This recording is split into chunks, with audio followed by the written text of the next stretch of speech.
North Carolina, No. and it's at Wake Forest. It's on the road. I get why they're. Gosh. I get why they're What underdog. about Kansas and its other field goal post? Did you watch that video that I sent you guys? I did. That was hilarious. He was actually kind of upset, which was the best. Hey, I don't Kansas often isn't- tweet Kansas us out that isn't we're fancy. live. I'll tweet us out oh, tweet us out. that we're live. I'll report it. I love this Heisman race right now. Nobody Crazy. wants it. Max Duggan, man. Max Duggan. Number 1 right now.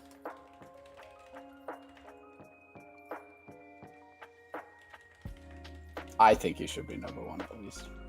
And that's what truly matters. Where's my water?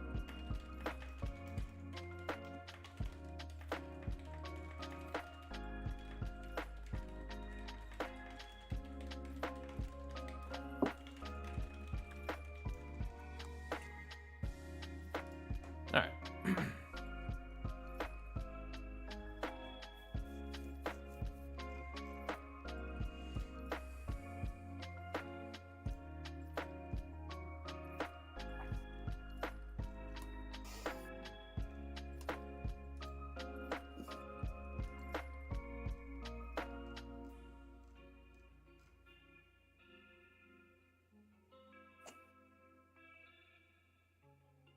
Excuse me.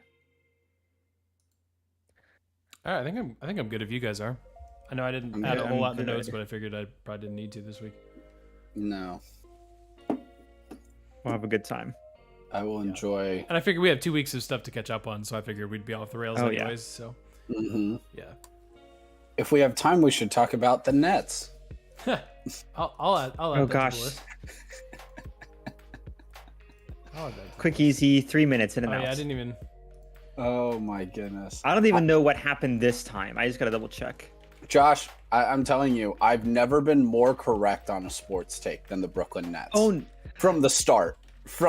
yeah. Like, I don't think I've ever been more correct. There's a lot of things I've been horribly wrong on. I will fully admit that. But this might be the one. This might be the thing that I've been the most correct on ever.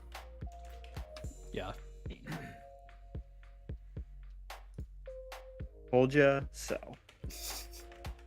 And every iteration's just somehow like made it worse. Like, I feel like it somehow made it worse. Oh, I love it. I love it so much. I full well know that somewhere in the world, probably in New York City, there's a Texas A&M alum who is also a Brooklyn Nets fan. And I just want that person to know, like, we see you, we hear you, we feel for you. We're not upset that your teams are doing bad, but we see you. You are observed. I thought you were gonna make some comment like, "We see you and we hate you specifically."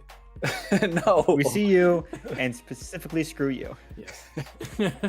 You just have poor taste, my friend. I have nothing against you specifically. Now we're gonna make one of those like Instagram reels or TikToks where it's like, "Hey, send this to a friend who's both a fan of A&M and the Nets." That's right. Oh man. F you. He's probably an Astros fan too, so he's fine. Yeah. He'll balance it out. Nah, for some reason Phillies. Weirdly enough. Oh man. All right, I'll get us started. I'm recording. Oh, let me record. Recording would be a good idea. We are For recording. good things. We're I'm gonna good. capture whatever Alright, magic's about cool. to happen. Welcome to the Fifth and Goal podcast. My name is Aaron. I am joined once again by my good friends Josh and Johnny. We are back with another episode after taking last week off. We have returned. We've got really 2 weeks of just chaos in college football to cover this week. Looking forward to that. The playoff is wide open. The Heisman race is even more open. But before we get into our discussion this week, Josh, what's up, man? How was your week? I've had a good week. We are here. It's just that magical time in the college football season where I'll check all the scores at, noon central. And usually most games are maybe before the first half has even ended. And then I will check again at like 3:30, and the most chaotic options are all available. Mm. And there was a potential, for a little bit there, for I think 1 through 4. Well, I guess, yeah, to be down at the same time. And listen, Ohio State's part of that, so I was not terribly happy. Yeah. But for chaos sake, if it's us, it has to be everyone else around us. So it was a fun weekend. You never know what's going to happen. It makes Twitter great. Makes your weekends fun. Yeah, I concur with all that. Johnny, what's up, man? How welcome back to Ohio after like 2 months of being on the road, it feels like. Yeah, I was on a mountain last week, so Yeah. part of the skipped week is on me. So my bad, everybody. They don't have outlets up on the top of the They whatever don't. mountain range it is. I don't even. Yeah, tell me about geography. What mountain range were you on? White Mountains in New Hampshire. So they do not have outlets up there. There was actually ice up there. So well, probably snow now at this point, just a week later. Did you leave a 1-star review saying no Wi-Fi? No, I absolutely did not. I enjoyed the fall colors. It was a beautiful time. But Saturday gave us all the fun. Oh my! Yes, in the last window. That was kind of the madness. Lost and everything. We won't talk about it today, so I'll throw it out there. Is the MLS Cup final? My goodness! Like, I wish I would have watched that instead of the Georgia and Tennessee game. Who would have thought that? But that's on me for lack of awareness. Should know better. Well, there was a lot going on, certainly. The MLS Cup, which we will touch on a little bit because we did make that our picks of the week a few weeks ago. But yeah, guys, good to hear from you. My week was also good. I echo your same sentiments on just how great Saturday was from a college football perspective. I had some stuff going on like in the early morning, like early afternoon. So I basically missed the noon window, which was perfect because I was doing something with my life other than watching Ohio State play Northwestern at noon. So maybe that's a good place to start because we are Buckeye fans. And so we can just get this kind of off our chest and then we can move on to some of these great upsets and some of these great games. Guys, how worried are you about Ohio State? I've got some thoughts, but I'll swing it to you guys first, and then I'll share my thoughts at the end. I'll start 30,000-foot view, and then you guys can kind of focus us in. I like that. Yeah. In one sense, I'm not incredibly worried. I'm not any more worried. Like I said, it was a crazy week. I mean, Michigan struggled against Rutgers. I believe they were down against Rutgers in the first half.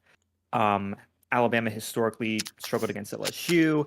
Clemson struggled against Notre Dame. Like, this was just a weird week for teams in general. I believe only Georgia was the team that kind of escaped pretty much unfazed.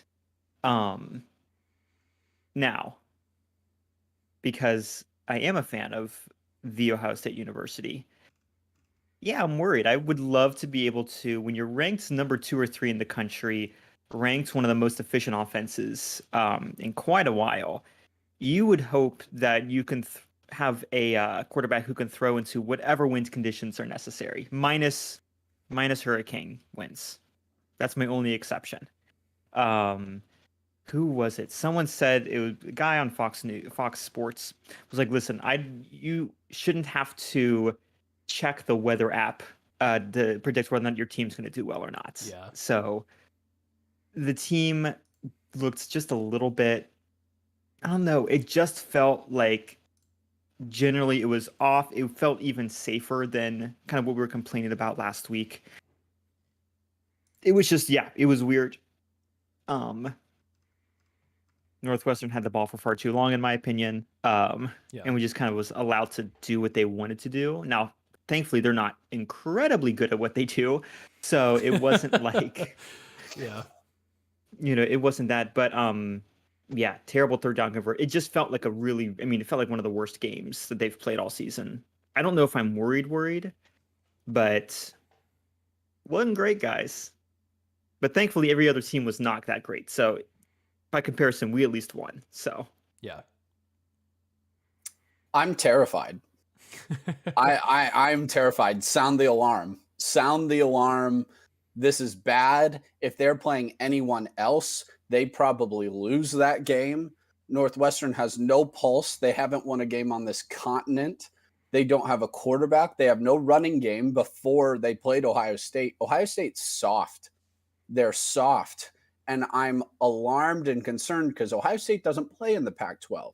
They don't play in the ACC. They don't play in the Big 12. They play in the Big 10. You should be ready and prepared for this type of weather. Part of the reason that people say you lost to Michigan last year is because of the cold and snow. Whether that's legitimate or not, that is a real factor when you get into November in the Midwest. Now, it's hard to prepare for 40-mile-per-hour plus winds.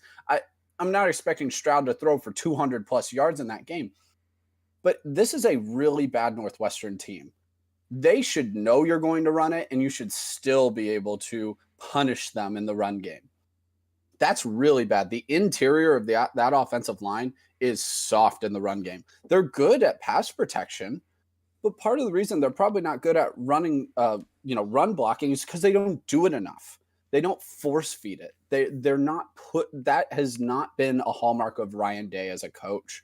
Where with Urban, if you follow Ohio State, the fans would be so frustrated, and it'd be maddening watching JT Barrett quarterback slam up the middle or quarterback draw 20 times a game. It felt like.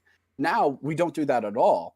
That's the one good thing about the game that I will say is it was great to see CJ Stroud finally pull the ball on some of those zone reads and run it.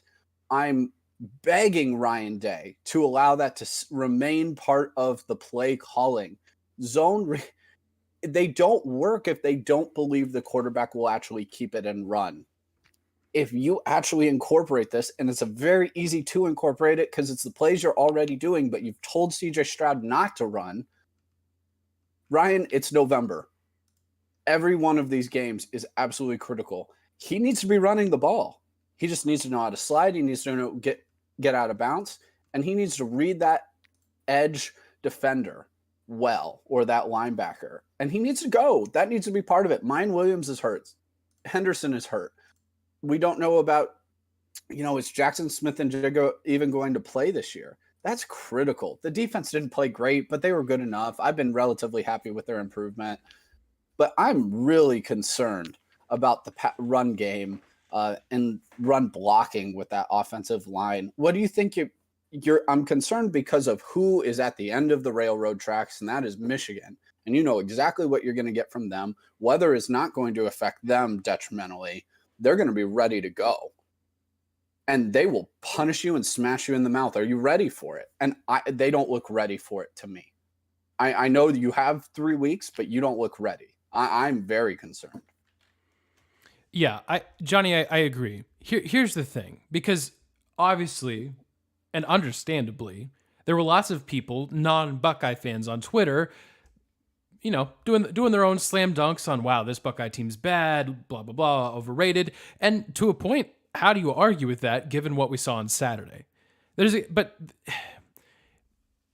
a nuance here because Georgia, who just beat the brakes off of Tennessee, if you just saw the final score, the game was more out of hand than the final score showed.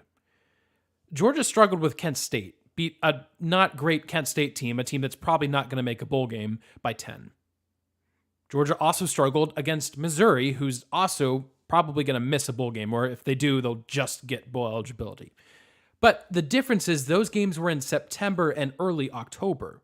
It matters far more that Ohio State is struggling at this point of the season 1 week into November, both from a concern of what's ahead and from a playoff ranking or just eyeball test, whatever you want to call it. This game was significantly worse. The wind could have been 200 miles an hour. You have to look, Northwestern, with all due respect to them and what Pat Fitzgerald's been able to do there, Northwestern is horrible. They are just so bad. They've won one game in their last 16 tries. This is a bad football team. You should be able with, again, I'm not really trying to, whatever, who cares? Northwestern's bad. You should be able to look Northwestern in the eye if you're Ohio State and say, hey, Northwestern, we're going to run it up the middle. And you should be able to run it up the middle for 5 and 6 yards at will, given the amount of talent that you have and what you've been boasting in the offseason and leading up to this season, that you're a gritty team that's ready to punch someone in the mouth. It's one thing to talk a big game, and Ohio State's done a good job of that. They talk a big game. You got to show up and actually play. You can't have less than 100 yards rushing in the fourth quarter of this game. You just can't. You can't do that. You're right, Johnny. Ohio State was playing with fire. If this is any other team other than Northwestern and probably other than Iowa, yikes. This could have gone really bad. In the end, well, not Iowa, Aaron. The 40-mile-per-hour winds were correcting Spencer Petras' throws on Saturday. Yeah, Ohio you're State right. loses to them too. Yeah, that's probably true. That's probably true. And now, if this is a different game, does Ohio State play better? Probably so. But at the same time, does that also not concern you? That you should be in a place where I know you have high expectations. You are looking at Michigan towards the end of your schedule. I realize that Indiana and Maryland, in theory, should not pose any significant challenge to you whatsoever. But that doesn't mean that you can't just not be focused against Northwestern. And I'm not saying I'm not saying they weren't focused, but at the same time, how do you say by looking at this game that they were 100% focused going into this game with their full attention on Northwestern? I know the wind was crazy. We're talking about 50-mile-an-hour gusts. I understand. Stroud throwing for less than 100 yards, that does not concern me. Because how would you in 50-mile-an-hour winds? Right? That doesn't concern me. That's fine. It concerns me that Ohio State couldn't run the ball. They could not run the ball when they had it 3rd and 2. They'd run it for a yard, and then they'd get stuffed on 4th down. That is concerning. That is very concerning. And Northwestern's defense isn't horrible. They're one of, maybe top half defense in the Big Ten, but even that's pushing it, right? It's not very good. This is not a good team. So there's concern. Now, at the end of the day, Ohio State wins this by 2 touchdowns. A lot of chaos happens around them, and I imagine, you'll know before this episode comes out, I imagine Ohio State will still be number 2 or 3 when the college football playoff rankings come out. At the end of the day, this could be a non-story if they fix all those issues. But Johnny, you're right. That's a lot to fix in 3 weeks against a Michigan team that, although they've had their ups and downs, including losing to Rutgers, or trailing Rutgers in the second quarter, matchup-wise, Michigan terrifies me as well. Not just because it's a rivalry game and I'm terrified to lose it twice in a row, but from a matchup perspective, Michigan terrifies me from a matchup perspective, and this can be our segue. Georgia scares me because you know who is a tough team? Georgia. Oh my goodness. Look, this has been a tremendous college football season, and will continue to be in the next few weeks. This, again, could be a year where, at the end of it, Georgia is head and shoulders above everybody. That's the way it looks right now. I know they played Tennessee at home, but that game could have been a 40-point blowout. It wasn't. Credit Tennessee for still fighting and making it look, at least on the scoreboard, not as bad as the game actually was. But guys, Georgia, holy smokes, they look good. And by the way, Brock Bowers had 3 catches for 17 yards. They arguably didn't even need to utilize the best part of their offense, which is just very scary if I'm any other team facing them.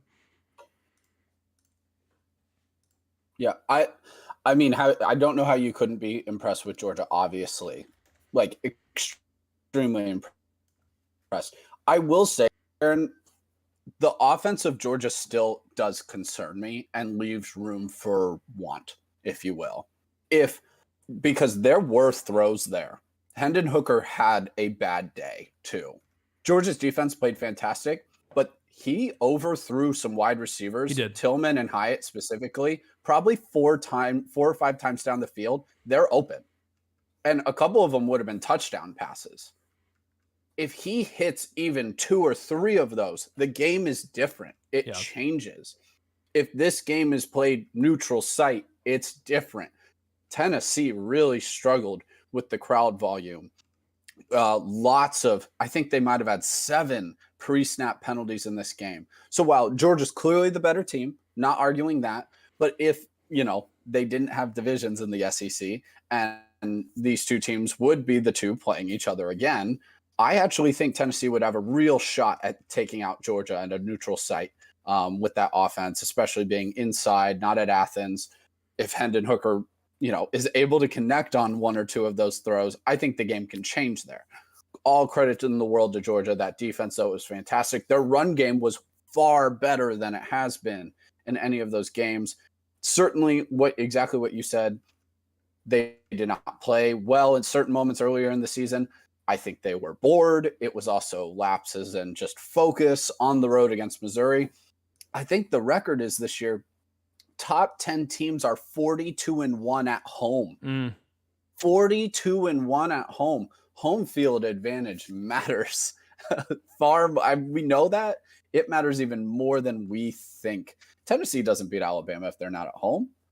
I mean, Georgia-Tennessee game is a coin flip, I think, if that's at Tennessee.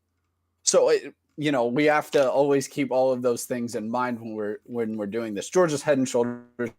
There's no argument from anyone that I will hear that Georgia's not the number one overall team in the country. Yeah. Stetson Bennett takes care of the ball, doesn't screw it up.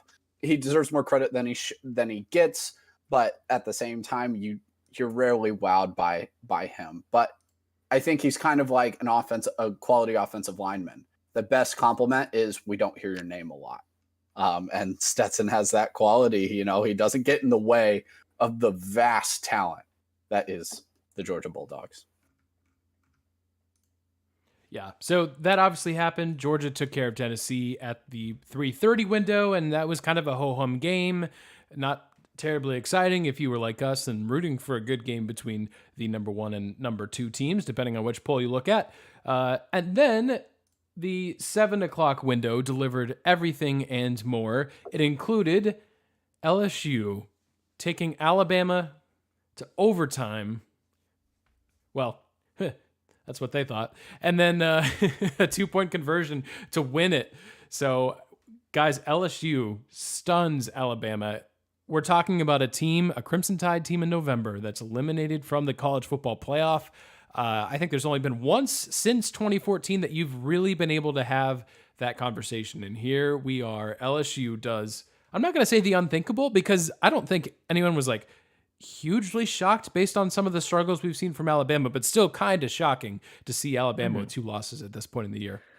Well, I remember, and this was the first weekend that we got to see the games with the college football rankings. With the playoff rankings. They've always been, they just became college football, guys. Congratulations. I don't know what they were before, but they are now officially college football. And the criticism was you moved a 2-loss LSU up to a top 10 slot. And I believe in the AP they were 17th at the time, if I remember correctly, or if not, maybe a touch lower. Yeah, around and the criticism was you move a 2-loss SEC team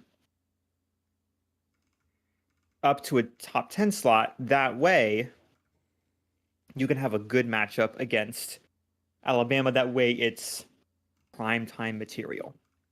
Now, obviously, we wouldn't have actually been able to talk about this last week because rankings come out on Tuesdays. Correct.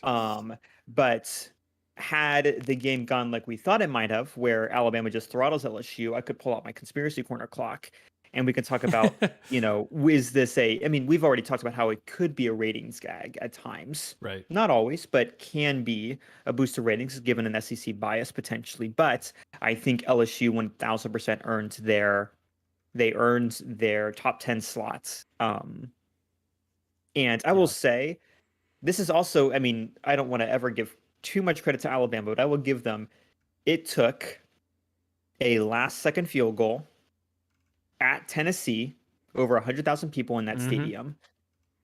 Now, could Tennessee have still won it in overtime?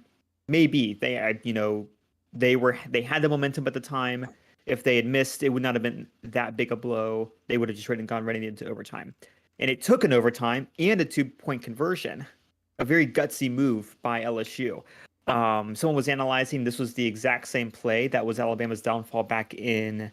Deshaun Watson. Yeah, Deshaun Watson. Yeah. Hunter Renfrow. Yep. So, everyone, write that down. Only use that play.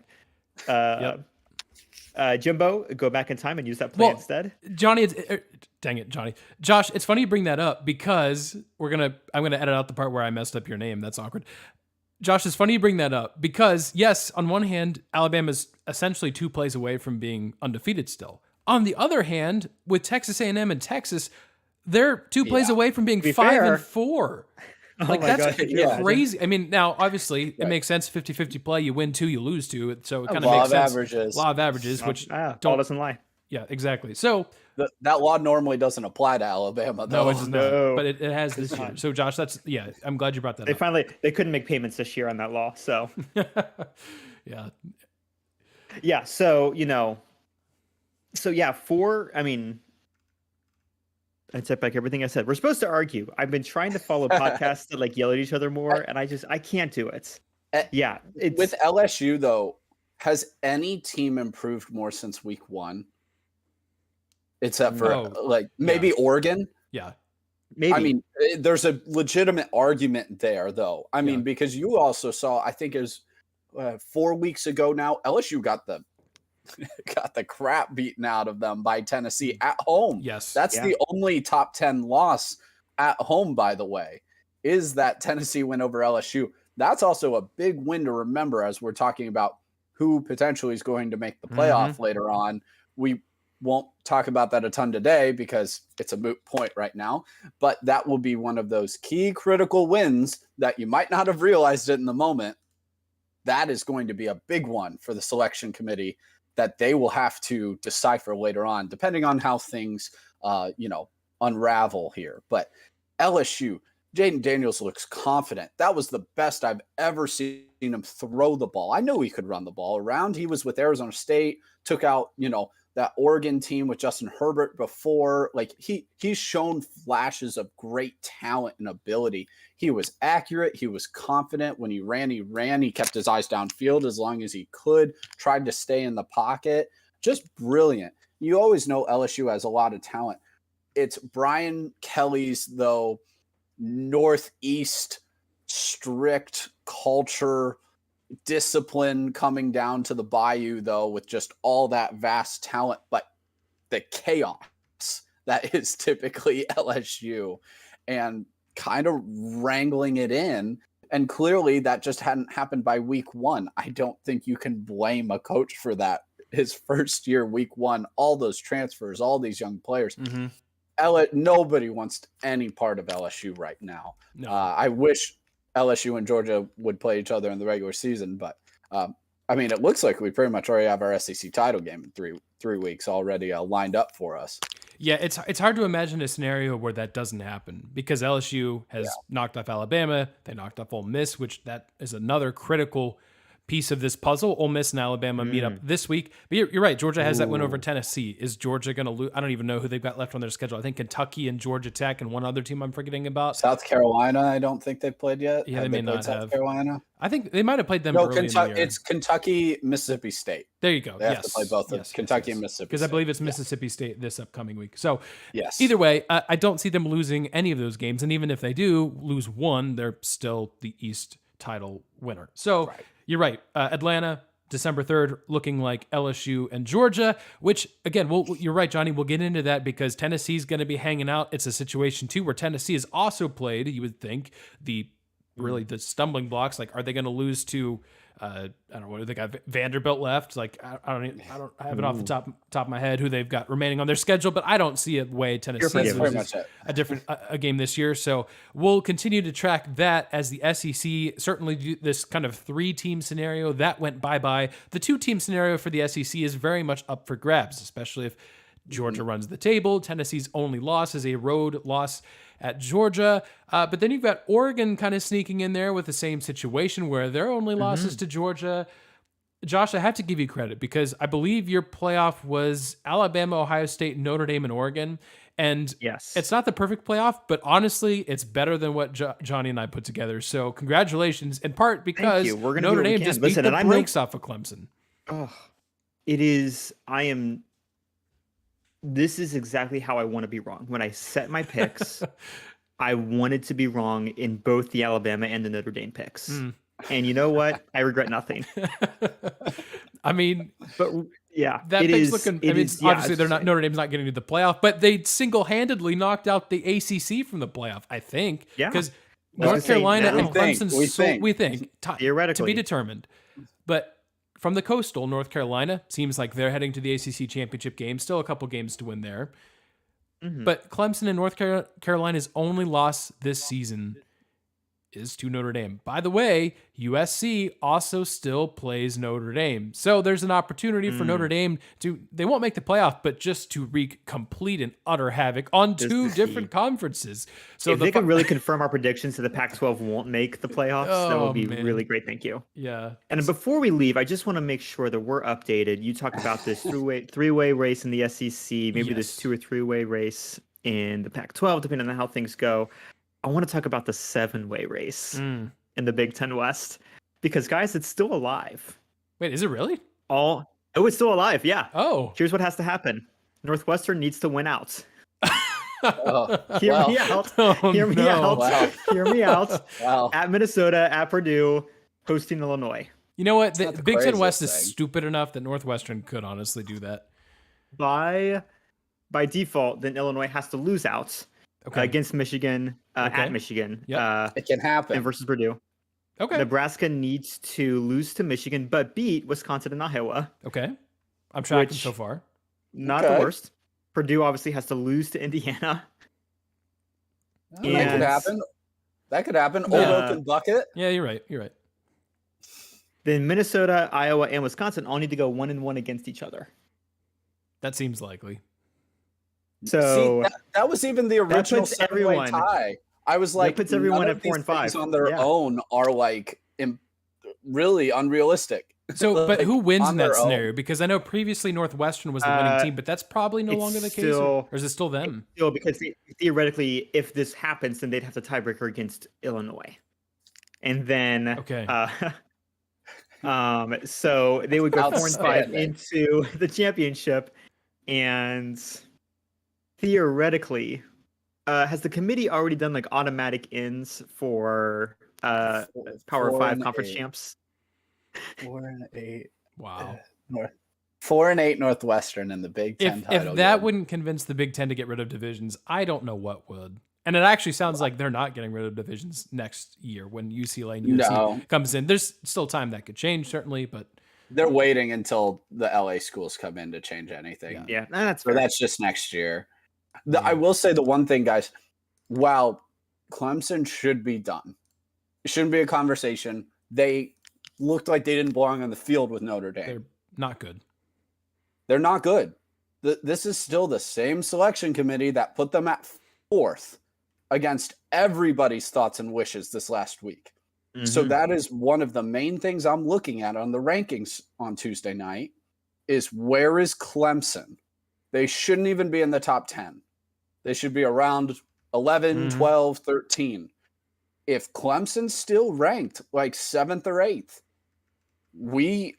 there's still concern there that they could get in.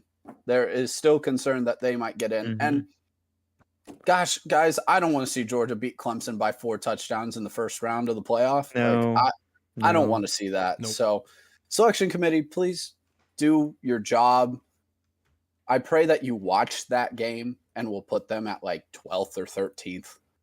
Please, we don't need to see a first round just bludgeoning. Let's get rid of the ACC. They're easily the worst conference. I know a lot of people don't watch the Pac-12. Pac-12 is miles better than the ACC this year. Miles. They deserve to be in over Clemson anyway. Yeah. Now you definitely should put a one-loss Pac-12 champion into the playoff if that is a possibility. So that is my rant. Hopefully selection committee agrees with my take there. Please do the good thing. Thank you. Yeah. I mean, that was a fascinating result. I was mostly caught up in watching Alabama LSU, and frankly, because it was a blowout, I didn't watch a ton of that Notre Dame Clemson game, but I caught enough from the box score and highlights and watching it back that wow. Whew. Aaron, I went back and watched the highlights. It's worse. Yeah. It's worse than the final score. Yeah. Notre Dame left points on the board. Yeah, for sure. And all of Clemson's points were garbage time. Yeah.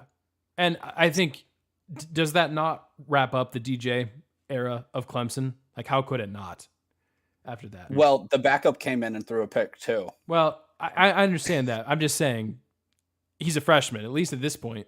I don't know. Maybe I'm wrong, but it feels to me like you have let's this is probably, you probably really have to have an imagination for this point, but let's say Klubnik comes in and just balls out. Like they just, I don't know, they beat the brakes off of South Carolina and then North Carolina, and he just looks great. That would at least help their chances of getting into the playoff. I'm not sure. I'm not saying that ensures they do, but I think, unfortunately for Clemson, for DJ, the ceiling for DJ is far lower than we expected. And it's pretty darn close to where the floor is at too, unfortunately. So I think you got to at least give the guy with a potentially high ceiling an opportunity, but we'll see.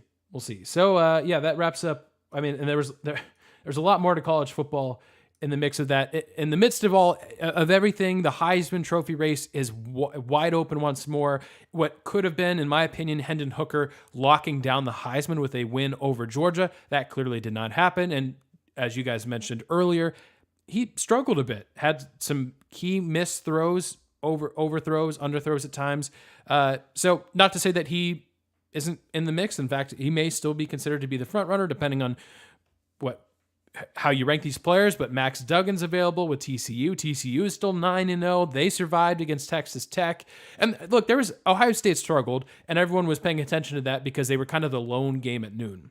But if you stayed up late enough, you saw that USC let California climb back in and make that game a one-possession game. UCLA gave up like 35, and no, they scored 50, so they were fine. But TCU struggled with Texas Tech, or at least Texas Tech gave them a good battle at home at Fort Worth. So it wasn't like every team, just cleaned house and it was only Ohio State left with a black eye. Clearly, we're in for a fascinating few weeks. Even if Georgia's the top team, head and shoulders above, 2 through whatever number is going to be an awesome race. And we'll, of course, keep talking about it until we get to the final weeks of the season, which we are somehow already in November. That's pretty wild. So, all right. Well, one other thing we got to mention, it has been a couple weeks, obviously, since we've had an episode. In that time, the Houston Astros won a World Series. I don't know if any of the three of us are particularly excited that the Astros were the winning team, but I do have to give a shout out to Dusty Baker, longtime manager of the Cincinnati Reds, and I feel like everyone felt the same way. He had gone essentially the longest amount of time in Major League history from one World Series as a manager to another, or at least something along those lines. So now World Series as both a player and a manager, just class act, fantastic manager. This was well-deserved from Dusty Baker. So I do have to give a shout out to him. But guys, any thoughts on that World Series other than, yay, Houston? That's where I'm at. You know, not that I'm like the biggest Phillies fan. I mean, with Castellanos on the roster, you're like, okay, I'd be happy to see him. But against Dusty, you're not. I'm not. I wouldn't be super complaining either way. When the Phillies did the historic coming back from 5, in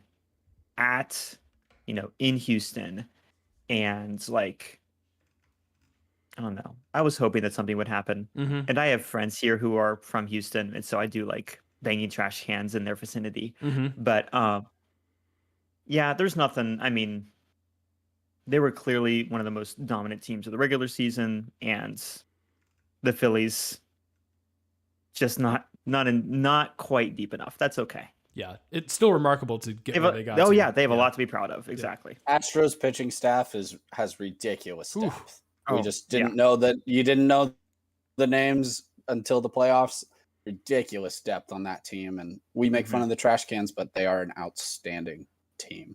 We're not happy to see it, but they are fantastic. Yeah. Yep, absolutely. All right. Well, that wraps up our conversation there. I know we didn't talk about it a lot. It just kind of all happened in the couple weeks that we were gone. So I enjoyed watching it. You're right. The Astros pitching staff is just nasty. And they somehow took Carlos Correa. They said, all right, bye-bye. And then they grabbed a rookie and Pena, who basically exceeded what Carlos Correa did. He's now a staple of their infield for the future. So the Houston Astros are going to be good for a long, long time. It feels like. So we'll see. Aaron Judge, also a free agent. We'll be talking about that in the coming weeks. I'm sure he will probably be looking for a contract upwards of $400 million, if not more. So stay tuned for that. We'll see if the Yankees shell out money or if the Dodgers pay him somehow, then I just quit everything. So, all right. Well, I think that wraps up everything from our normally scheduled list of events. Obviously, we can get into some other topics too, but I do want to hit our picks of the week because we've got a lot to cover there. We've got a lot to cover in what we're following. And then if we've got some time at the end, we can tag on the NFL, the Brooklyn Nets fiasco. That's been mildly entertaining. But let's go to picks of the week because we've got a couple of weeks worth of picks that we have to review. So last week we picked, 2 weeks ago, we picked the Sickos game of the year between Iowa and Northwestern. It was Iowa somehow scoring 33 points against Northwestern. Again, makes you concerned as a Buckeye fan why Ohio State could only score 21 if Iowa scores 33.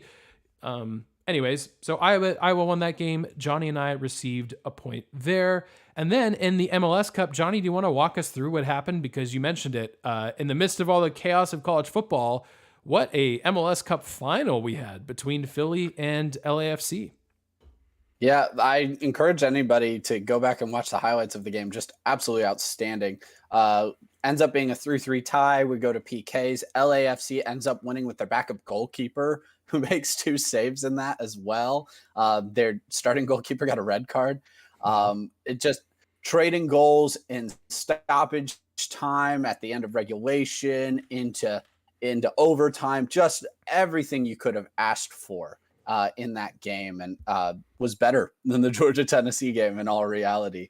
I believe, was I the only one who picked LAFC to win the title? That is correct. So we all three of us somehow had LAFC in the title game, so we all received a point for that. Jonny, you were correct. You were the lone LAFC champion, so you received an additional point. I also received an additional point because I had Philly winning the whole thing. So I almost got a clean sweep of 3 points, which I don't think has happened in one of these like tournament settings. No. I got real close. That would have been a lot of fun, but I'll take my 2 points. So that puts the scoreboard at myself with 48, Josh with 44, Jonny with 42. So somehow I've maintained this rather large lead, at least in terms of how this scoreboard has looked for the majority of episodes we've done. So this week we are discussing the Carrier Classic, and that is college basketball. College basketball started today, actually, as we're recording on Monday, and on Friday, Gonzaga and Michigan State are playing a basketball game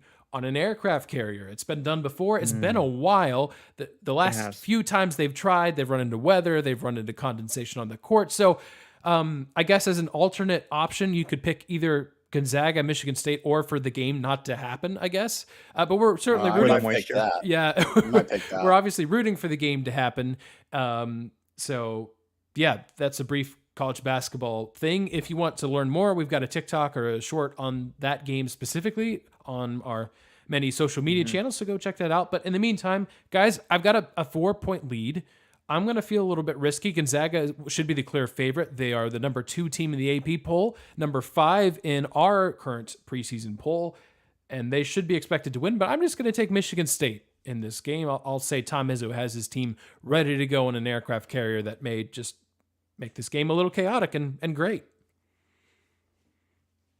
I don't look at polls. I don't look at rosters. I like saying the word Zags. That's fair. Gonzaga. That's fair.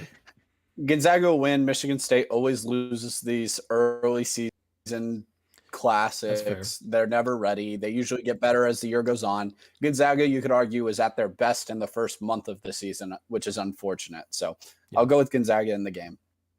Okay, yeah, that makes sense, Jonny. That's a good point. I feel like they always lose that Champions Classic against Kentucky, Duke, or Kansas. Feels like they always end up on the wrong side of that. I don't know. Maybe an aircraft carrier will give them a change of scenery and help erase that. But we'll see. Should be a lot of fun. It'll be interesting to see what Gonzaga does this year. They always get close, but they can never quite finish it out. Will this be the year? Jonny, you actually, speaking of your top 25 poll, I know you put a poll out there. It's on our social media, so go check that out. But you've got a fun prediction this year for who you think is going to win the whole thing. And I like this pick a lot. I have the Houston Cougars winning the whole thing this year. Yep. I think it's time. It's time. Houston's been kind of waiting in the wings. You could say the same about Gonzaga.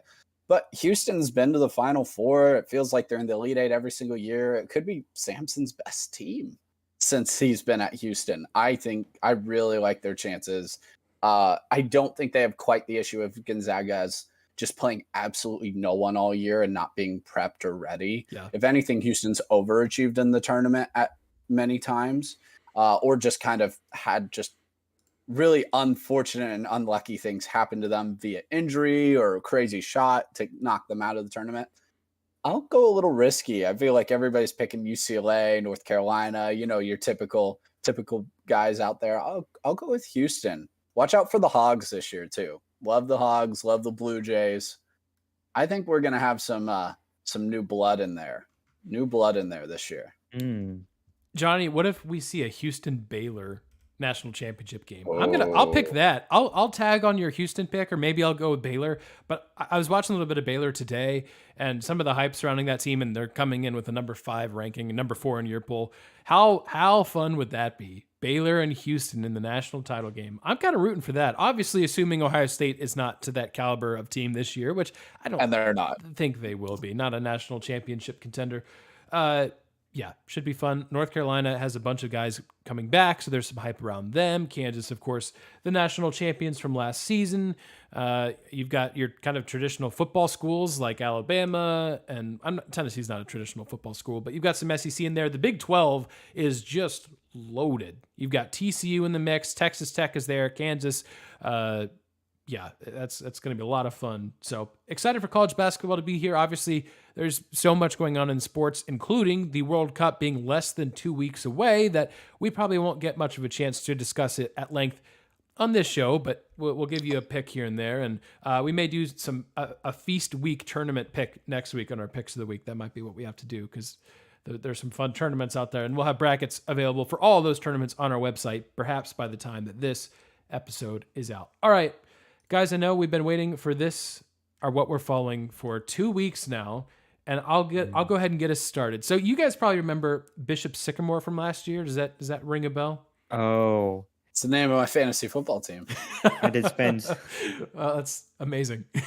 Did spend way too much time trying to find their website before I remembered. Oh, wait a second. Yes, that was the whole point. Yes. Well, there's a conspiracy that we just witnessed Bishop Sycamore 2.0. Two bishops, two Sycamore. IMG Academy, they're in Florida. They're a football powerhouse. They are technically, by the legal definition, a school, but not really. You just go there to play football, so you can play football at the next level. IMG Academy matched up against a team called West Toronto Prep, the Golden Warriors from Canada. And the game did not go well. It was 96-0 at halftime, with IMG Academy winning. They called off the game, thankfully, at that point when it was 96-0. A reminder, by the way, that IMG Academy was the team that was playing Bishop Sycamore. So how does this happen twice? I don't know. They deserve some responsibility in this too. They do. They certainly do. Because West Toronto Prep, it's not like they came in here touting a big record and then just quickly discovered that they were outmatched by this impressive IMG Academy. No. They were 0-5, and they had been outscored 195-6 this season. So this was a very bad team. And of course, it was so bad that everyone was thinking, and far worse actually than Bishop Sycamore. I'll give Bishop Sycamore some credit. They only lost 58-0. Our guys at Our guys at West Toronto Prep were down 96-0 at halftime. Okay, so of course that led everyone who was familiar with this Bishop Sycamore situation to look into, is this team real? And guys, I'll tell you, and maybe you can help me answer this, I still don't know. All I know is people were trying to find this school on Google Maps, and nobody has been able to do it. When you look up this address, it just takes you to this random spot that clearly has no school, no football team there. So yeah, no, even on their website, I'm on their website right now, and literally like, get directions to this place, and it's just Centennial Park in Toronto, and I'm like, that's not a school. Nope. So we may have seen Bishop Sycamore 2.0, but in this case, it's not really 2.0. It's way worse than Bishop Sycamore, because small class sizes. I bet you they're small. Yeah. So I don't know who is behind scheduling IMG. Like, if you're the person scheduling games for IMG Academy, like, I guess you're doing your job well because you're trying to get your team wins. But come on, man. At least, like, there should be the baseline of your job should be. Who's doing the vetting process here? You can do whatever your job, but the baseline, the lowest level acceptable work, is this team real? Yes or no? That should be the question you ask. If answer is no, do not play them. What, Aaron? Even if the answer is maybe, Yeah. Yes. Correct. like that's if there's less than an 100% chance that the team is not real, you do not play them. Like IMG Academy could go play my high school and probably win 50-0 from where I went growing up. Right. But at least they're a real team. They'll fight you for it. Mm-hmm. What you got to play all these made up schools for? I don't know. I'm on their website. They have a real website, which is more than Bishop Sycamore had. It is sketchy as heck, just like all those other fake universities that I was telling you guys about. Stock photos, Josh. Yeah. No, it's not. Well, they made a whole video, and like it's clearly them in uniform, and it's people talking, but it's all the weird, vague, like, oh, we have NFL caliber and CFL caliber because they're in Canada coaches, and we strive for academic excellence. And I see nothing about any of that. All the links, there's no links to click on. It's just the one page, and then there's 2 application forms, one to enroll and then one for like a prospect. Yeah. Well, if you it's watch the sketchiest, highlights of this game, West Toronto Prep never gets past their own 10-yard line. It's just a combination of like I'm being a little sarcastic, but if you watch the highlights, 15. it's just constant like How else are you supposed safeties to and make pick it sixes from 96-0? their own 5-yard line, along with the occasional long IMG Academy run. Like it's as bad as the 96-0 halftime score would tell you. By the way, while I'm mentioning high scores, congrats to SMU and Houston for setting the FBS record for most points in a regulation FBS football game. Good job. 9 touchdowns from Tanner Mordecai. Just wow. So I'll throw that in there as an extra nugget. But anyways, jury's still out on this, but pretty sure this is fake. IMG Academy, you've done it again. Check Bishop Sycamore the 2.0. website. Check more than just the website. Please call and be like, hey, are you real? Yes. And then ask everyone else in that area, hey, have you ever heard of this place? Because I can guarantee if you had emailed or called anyone in Columbus, hey, what about Bishop Sycamore? All of them would have said who? So just call the next place over. Call the park that they put their address in. Call Centennial Park and be like, hey, is there a school real? there? They're real. Yeah, that's right. All right, well that's what I'm following. I know there was a lot more things I was following this week, but I had to at least get that out there. So and a lot of fun here. Johnny, you can go next because I forgot to actually research the details of mine. Okay. Well, mine yours is also fantastic. Well, mine's just celebrating a local hero that I would like to bring attention to. So, I guess for backstory, a lot of the U.S. is a nation of immigrants, right? My ancestry is from Europe. I don't know if I fully believe that the good people of Philadelphia came from the same places as the rest of us. They are their own special breed, and I love them for it. I don't know where they come from. So this story is a local man in Philadelphia who, him or his friends, probably both, were putting up signs all over the city to come watch him eat an entire rotisserie chicken for the 40th day in a row. I mean, God bless you, Philly. I love that. I mean, this is a sign. Come watch me eat an entire rotisserie chicken. November 6th will be the 40th consecutive day that I've eaten an entire rotisserie chicken. 12 o'clock noon, the chicken will be consumed on that abandoned pier near Walmart. This is not a party. I love every bit of that sign. Even Philly, I know you didn't win the World Series, or the MLS Cup. It was a little bit of a rough weekend for you. Hey, Tulane, Temple won. Sorry, I said Tulane. That's true. That's true. Temple beat South Florida so bad they fired their coach. It's true. You know what? I this unnamed hero was just the hero you needed right now. Maybe not the one you deserved, but the one you needed right now. So that's what I'm following. The good people of Philadelphia. Keep your heads up. Find another rotisserie chicken somewhere.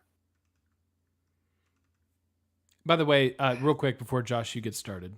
Go for it. An honorary rant of just short Oh, proportions. hit me with it. Look, game day. We've already been to Texas. Okay, you could have gone to Tulane, who's ranked, hosting ranked UCF. Look, and Texas may very well beat TCU. They probably will. They probably will, because that's the way games at home have gone for teams. But why did we need to go there? We could have gone to Tulane, the angry green wave that is near and dear to our hearts. Come on, game day.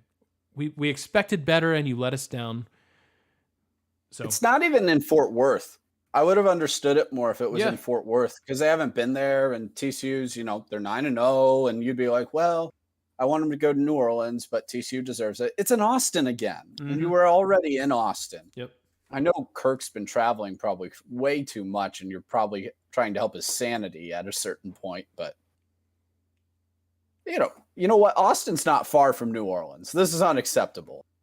Now, I'm not going to make excuses for them. Tulane, they should be in New Orleans. Yep. Also, if you're in the New Orleans area, last I checked, there were still like $30 tickets left. Ooh. It's a good buy. Yeah. Relatively new stadium as well. Yeah. All right.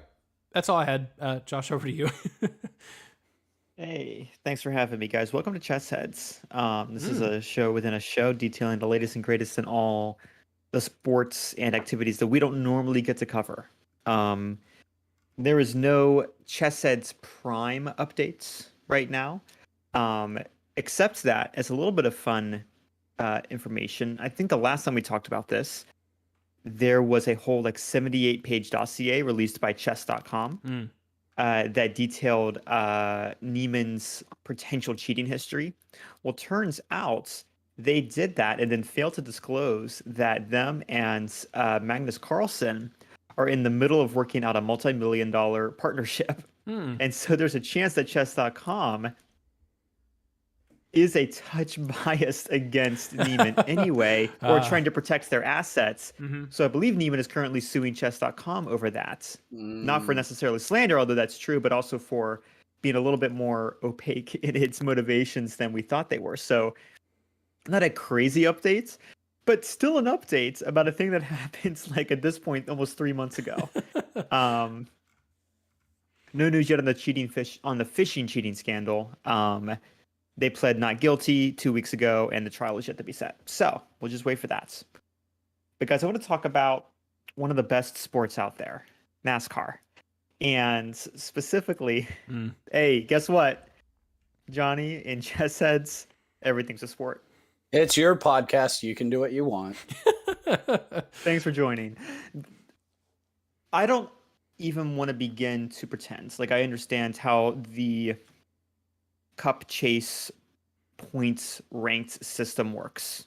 It's probably not that complicated. I'm just too lazy to look it up. It should just be, are you in first place? Great. It's not, which means that in order to get into... First off, congratulations to Joey Logano. Got his second Cup victory this past weekend. Unfortunately, the championship itself got drowned out by the playoffs into it. I believe NASCAR was at Martinsville, very historic track, pretty short track, relatively speaking, not a ton of high-speed maneuvers, but it's historic, it's traditional, people love it.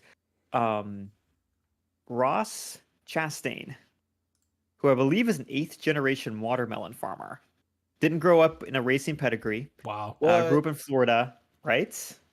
He left that? Left that. Wrong. Well, he might go back. You never know. No, once you get to 8th generation, you don't get to choose your own career path. You are born into it. How many movies have you and I both watched where that is the exact first 15 minutes of the movie? This is Ross Chastain's in the hero's journey. This is the, I don't know, where he's already. You're talking about a Hallmark movie? Where there's a whole hero's journey. There's a whole 8 or 9 stage hero's journey. That's everything. Yes, it's a Hallmark movie, Johnny. That's what it sounds like to me. He's gonna settle down with a nice girl who never left her hometown, who has a dog and a sassy 6-year-old from a previous marriage. He left his watermelon. Oh, jeez, you got it. You nailed it, Josh. Yeah, you nailed it. No, there's no divorce in there's never divorce in Hallmark films. It's always death. Wow. But Their Christmas movies are coming out soon, guys. Yeah. Can't wait. But Oh, no I need, think they're Josh. You out told us the already. plot. I don't have to watch one now. Thank you. No, you just watched all 26 of them. Congratulations. Yes. Change on the poster, change who's wearing red or green, change the breed of the dog, and change whether or not, which Midwestern state it's in. And whether it's a Christmas tree farm, ornament store, Christmas store, bakery, coffee shop. Yep. There you go. Or a real estate firm that focuses specifically. Oh no, like a Christmas town, like Christmas theme town. There it is. Call 7 and just put the new one in. It's great. That's not a sport. What is a sport is NASCAR. And what Ross Chastain did, honestly, I believe he was in 10th place on the final lap.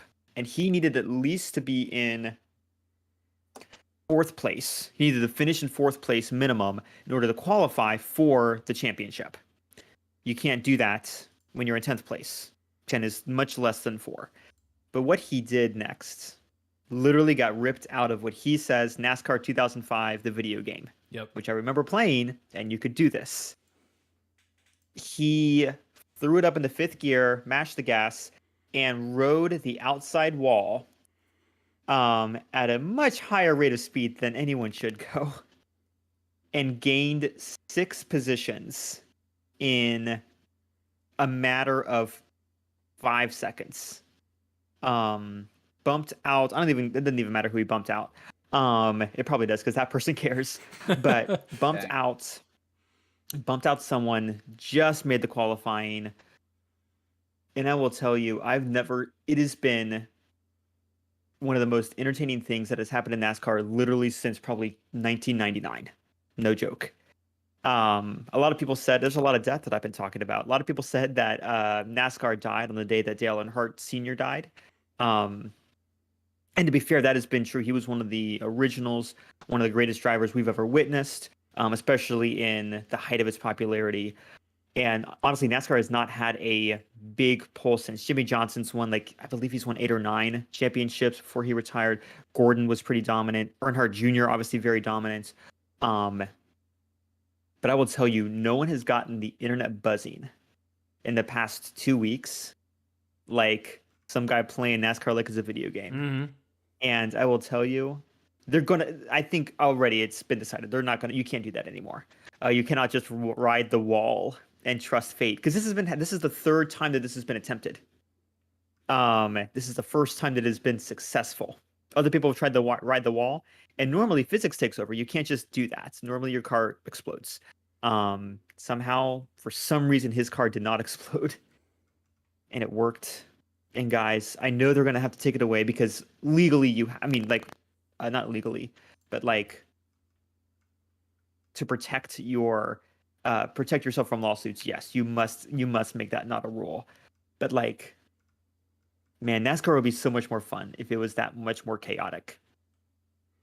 It was wild hearing the radio feeds from all of the other cars that were processing what they had just saw. It was pretty because wild. It's also if they're that wowed by what just happened, then it's crazy. Oh my gosh. And it's also that thing where it's so comical because again, it's Martinsville. Martinsville it's not a very high. Its banks are moderate. It's a short track. It's not a very high speed track. It's not a super speedway like Daytona or Indy. So all these cars are they're going relatively slow because it's that final lap. Everyone's kind of jockeying. They're trying to make sure that you can at least get the best position, but you can't really do much. It's tight and slow. And then in all these car cams, the peripheral, it's just this one car and just a bunch of sparks and smoke just zooming around. And you're like, what? Great. Yep. It's fantastic. It should be hot take, it should be mandatory that is what you do on the last lap. Yeah, agreed. We need more of that in NASCAR somehow. Yes. Yeah, that's pretty crazy. I will say no one has liked the new cars, so they need to redesign the cars anyway. Oh. So this is a perfect opportunity. Apparently, they've made the cars they've tried to make the cars safer, and literally everyone has said, no, it's less safe. Interesting. Suspension is stiffer, and the way that, and not just stiffer, but the way that the car's riding, the way that it's interacting with other vehicles. You can even see in the camera in the helmet cams, these guys are getting their heads jostled for the entire duration. And you're getting, I mean, it's mini concussion upon mini concussion. And so a lot of drivers are like, whatever you guys, and it didn't happen last season. So they're like, whatever, it's veterans, it's new guys, are all saying, whatever you guys did, it didn't work and it needs to immediately be fixed. So expect some changes for NASCAR anyway. But regardless, maybe we just need to do more. I think we need to play more like a video game. Yes. Jonny, would you watch No. NASCAR if you could guarantee at least, and with no injuries, more crashes and more crazy maneuvers like that? No. What about more would not. turns? What about more turns? What if they turned? Yeah. That would go- help. If they turned left a few more times, that would help. Go watch Watkins Glen. They do it at Watkins Glen. It's a whole track. It's great. I'm being totally sarcastic. I really don't think there's a thing that they could do to make me watch. Sorry, NASCAR fans. Flames out the back. I Like real ones. expect to receive hate mail later. What if it was like Mario Kart and you could oil slick someone? Okay, then I'd watch. Blue shell. If you Blue can shell. throw blue shells at people, yeah I'll watch. They have to invent that first. Yeah. I'm excited because there's like 8 new Mario Kart races being added to the latest one on Switch at some point in the next month, which includes Peach Gardens, which is just a staple. Ooh. So anyways, in not NASCAR and not sport news, Mario Kart, Blue Shell. Mario Kart. I was going to say, we haven't even talked about the Chris Pratt Mario voice yet. No, we have not. On this podcast, at least. No, we have not. I can't tell. Whether or not. I guess this is either Fifth and Goal podcast or Chess Heads. Or Chess Heads. It feels a little bit more fitting for Chess Heads, but it does feel. Yeah. Well, then we'll just do a quick update, guys. It's like 3 months ago, but no one likes the Chris Pratt voice. Yeah. Yep. Jack Black, fantastic as Bowser.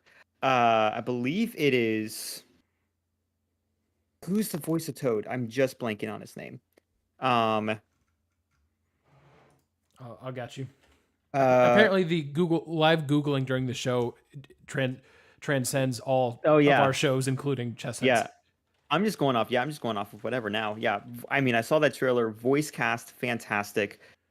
Jack Black almost didn't sound like himself, but like his voice would have fit the Bowser voice anyway, but like felt very good out. And he sounds, well, Chris Pratt. Mario comes out and we were all waiting. In interviews, Chris Pratt has said, "I am so proud of this Mario voice. I've been working on it for a long time." And his first line sounds exactly like Andy from The Office. And we all went, "Oh no." And then there was a fan edit where someone thought that he sounded more, his second line sounded a lot more like Linda from Bob's Burgers than actually Mario. And so hopefully, one thing about Nintendo is they are extremely, extremely protective of their IP. They have been, and they're not going to make the same mistake that they did with the live action Mario remake back in the 90s. They made a live action? It's so bad. It is so bad. Sounds like an awful idea. It's horrendous. Why? It's bad. And so Nintendo's like, we're not making that mistake again. They've been hounding Imagination Studios to make sure this thing gets right. So we'll see. They might change the Mario. They're not going to recast. But we'll see if there's some new lines. But Josh, why won't people learn? And I think I speak for the general public here. Why don't they understand that we don't want live action of everything? It's fine animated. I didn't need the Lion King done in a different weird CGI thing. No, we didn't. Because guess what? You can't make lions act. So because you can't, stop. Not yet. Like, what are you going to do? Live action Finding Nemo next? Like, how are you even going to do that? Disney will try it, though, and it'll bomb. Like all the live actions do. Stop it. Animated is good. And I'm a 25-year-old man saying that. I'm fine with animated. Treasure Planet is a great movie. Jonny. Yeah. Hold on. There's no way. What?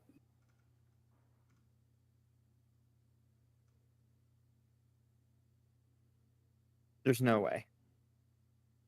No way. This is going to be bad podcast material, so edit what you need to edit. There might be a plan for live action Finding Nemo. Why? Is it? Why? Can't Nobody asked for or wants that. Just make a third Finding Nemo movie. I can't tell. I It like feels Finding like Nemo. I like Finding Nemo. Finding Dory was very good. I liked that movie. I thought they did a very good job for a sequel. Just make another movie. If you want to make more money, make another animated movie. Stop with the live action. It's dumb. How do you even do that underwater?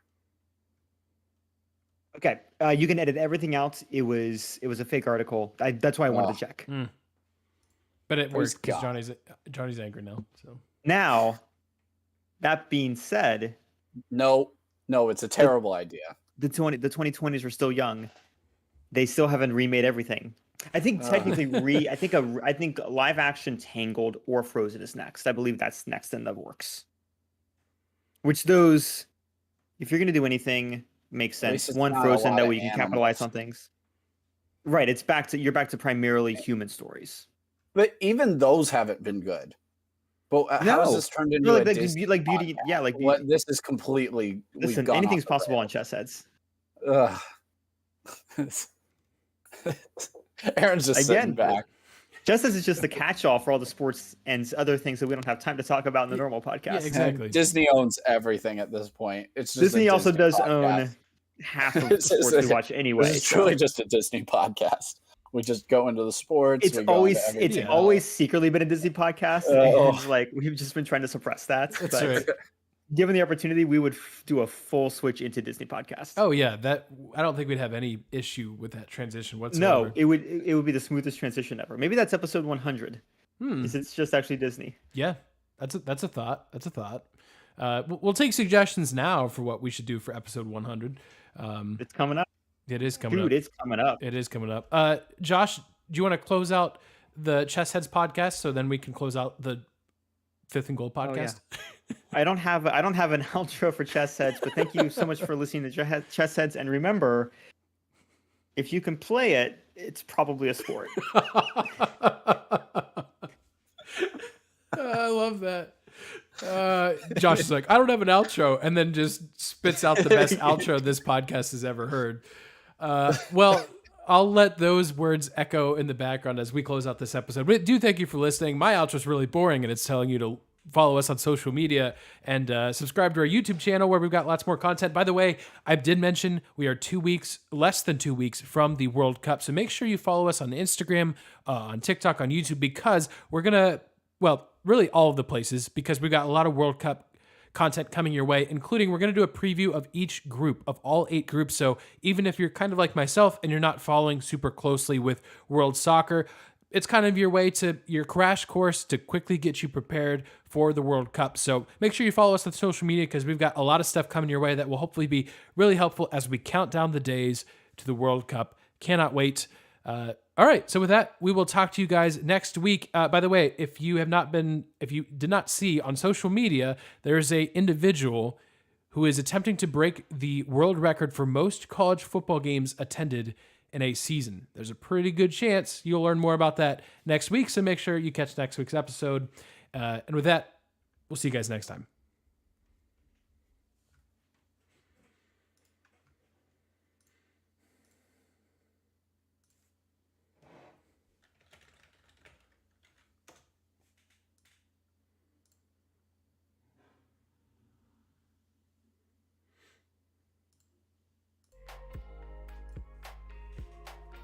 Josh, at some point, I feel like we're gonna have to make Chess Heads merch.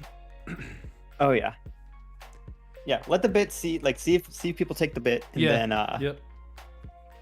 we'll do it. Well, I'll make an outro. I'll make an intro video or make intro theme song. We'll have a great time. Love it. Mm-hmm.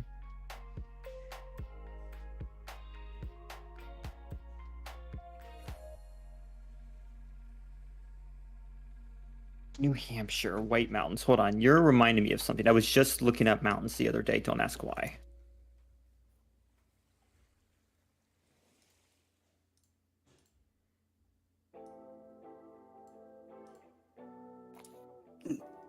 Honestly, NBA stuff is like cool to talk about, but it's also just like none of it matters until we get. It's like none of the basketballs even remotely matters until after we get into the new year. At this point, it's more drama than anything. It's more like But we the talk about NBA is Kyrie always versus drama. Yeah, And we'll even be in the playoffs, and I mean, there's still turn on First Take or Undisputed, and they're still talking about the Lakers and Nets, and I'm like, nope.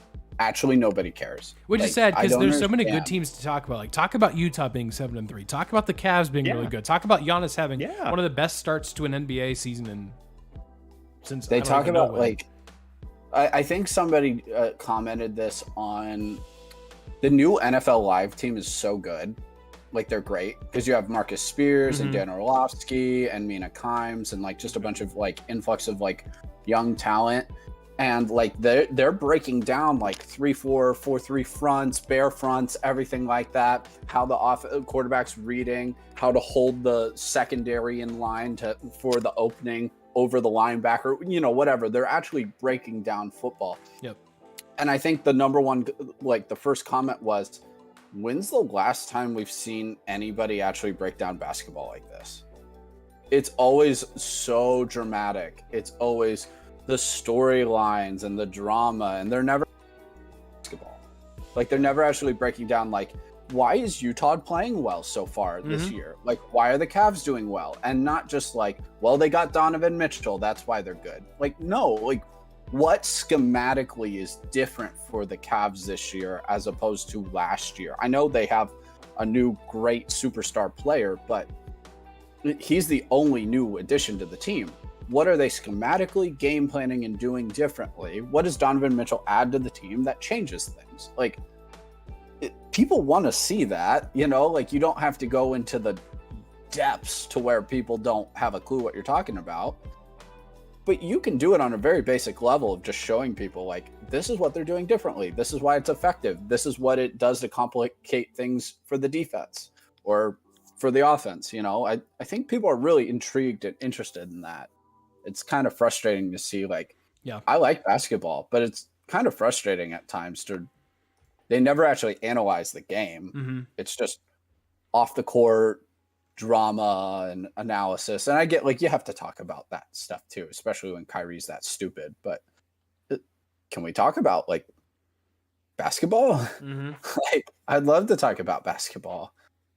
So that's an off the podcast rant. But no, I mean, I agree. Like, the Warriors are 3-5, I think. And I think Why we'll be are we talking okay. about it? But like, they'll be fine. But at the same time, it's like, whoa, that's interesting. Because it's not like they've really been without a bunch of, it's not like they've had a bunch of injuries to start the year necessarily. Or, I don't know. So, yeah. But don't just like but Aaron, even with that on ESPN, they're like, well, they had a deep playoff run. They're older. They're tired. I'm like, no, like, show me on the film. Like, what are they not doing right now that they typically do that's championship winning basketball? Like, I would love to see that. I would love to. Like, I'm not smart enough typically to really see that. And I'd love, like, for the former players to, like, break it down and to be able to see that a little bit more. They do a little bit on, like, TNT with those guys. Like, Kenny will go to the big board, but I never see it on the talk shows. I never see it on anything like that. And that's kind of frustrating. Like, even like you listen to Colin Cowherd or something, like, Colin's not breaking it down, but he brings guys on that will at least, like, he'll bring on Greg Cosell and he'll, like, show the film and this is what he's doing and this is why his feet are planted wrong. And like, so like, I realize that's not like just NBA, but like, at least they bring on analysts that'll, like, discuss and show the film. And like, they're not just like, well, there's a lot of off-season noise. It's like, no, like, you're not doing this and this is why it's not working. And the defense has adjusted to you. And I'm like, please, can we? Yep. Oh, I mean, Colin Cowherd's fantastic as far as, like, he's very engaging, makes it a really good conversation. He doesn't watch all that much. He's too busy to watch, but like, some of the comments he makes is like, dude, you were not watching this at all. But that's okay. I mean, I understand. You can't watch everything. So, anyways.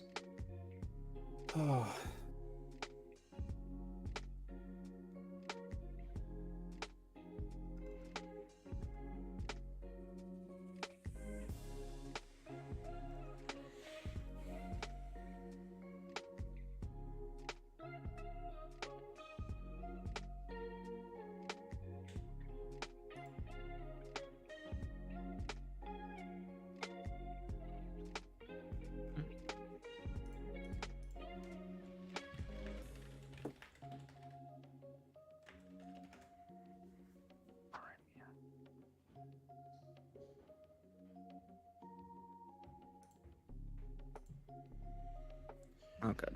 All right. Well, Well, we're probably on to the next. oh yeah, on to that next good podcast. Yeah.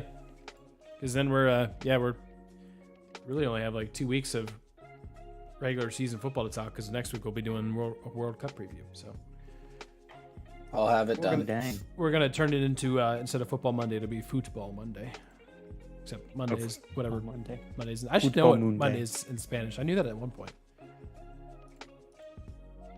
What Monday Is in it Spanish? Martes?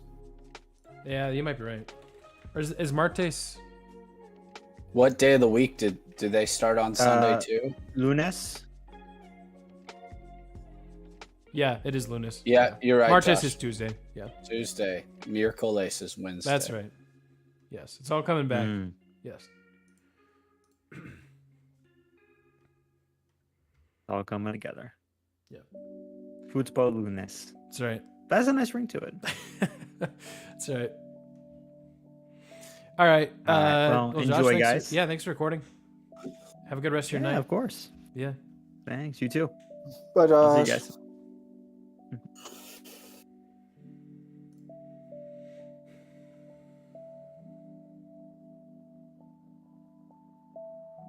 I'm gonna use the restroom real quick. I'll be right back. Yep. Sounds good.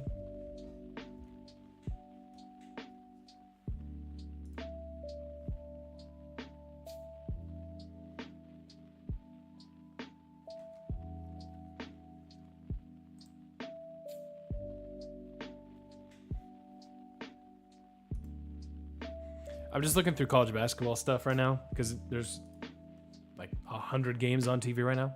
Not on TV, but just 100 games happening. But pretty sad collection of opening night games for the most part. Like we've had better before, to say the least, but that's okay.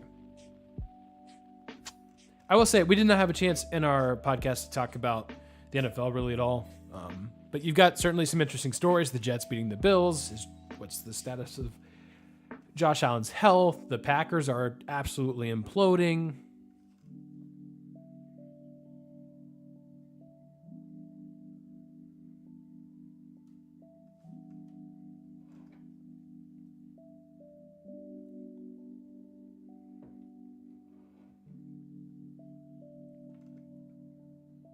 So there's a lot happening, but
Oh, I just realized the music is not coming through on the stream.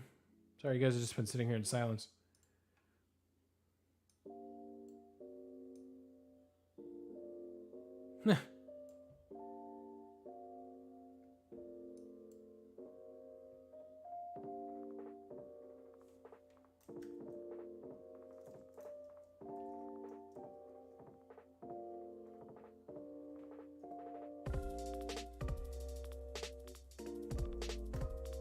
All right, hopefully that's better.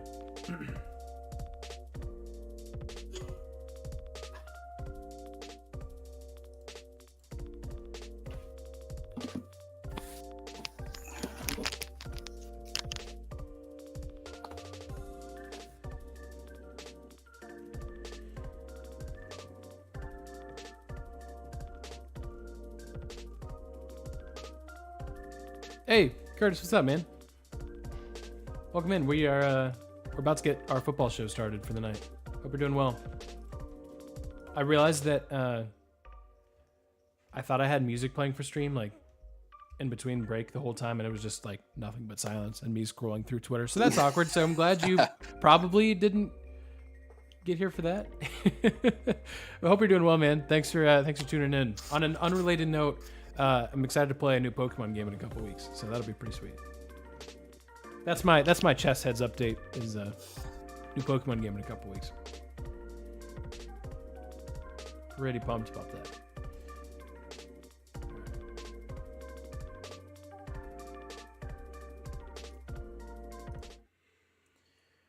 All right, Johnny, I'm good if you are.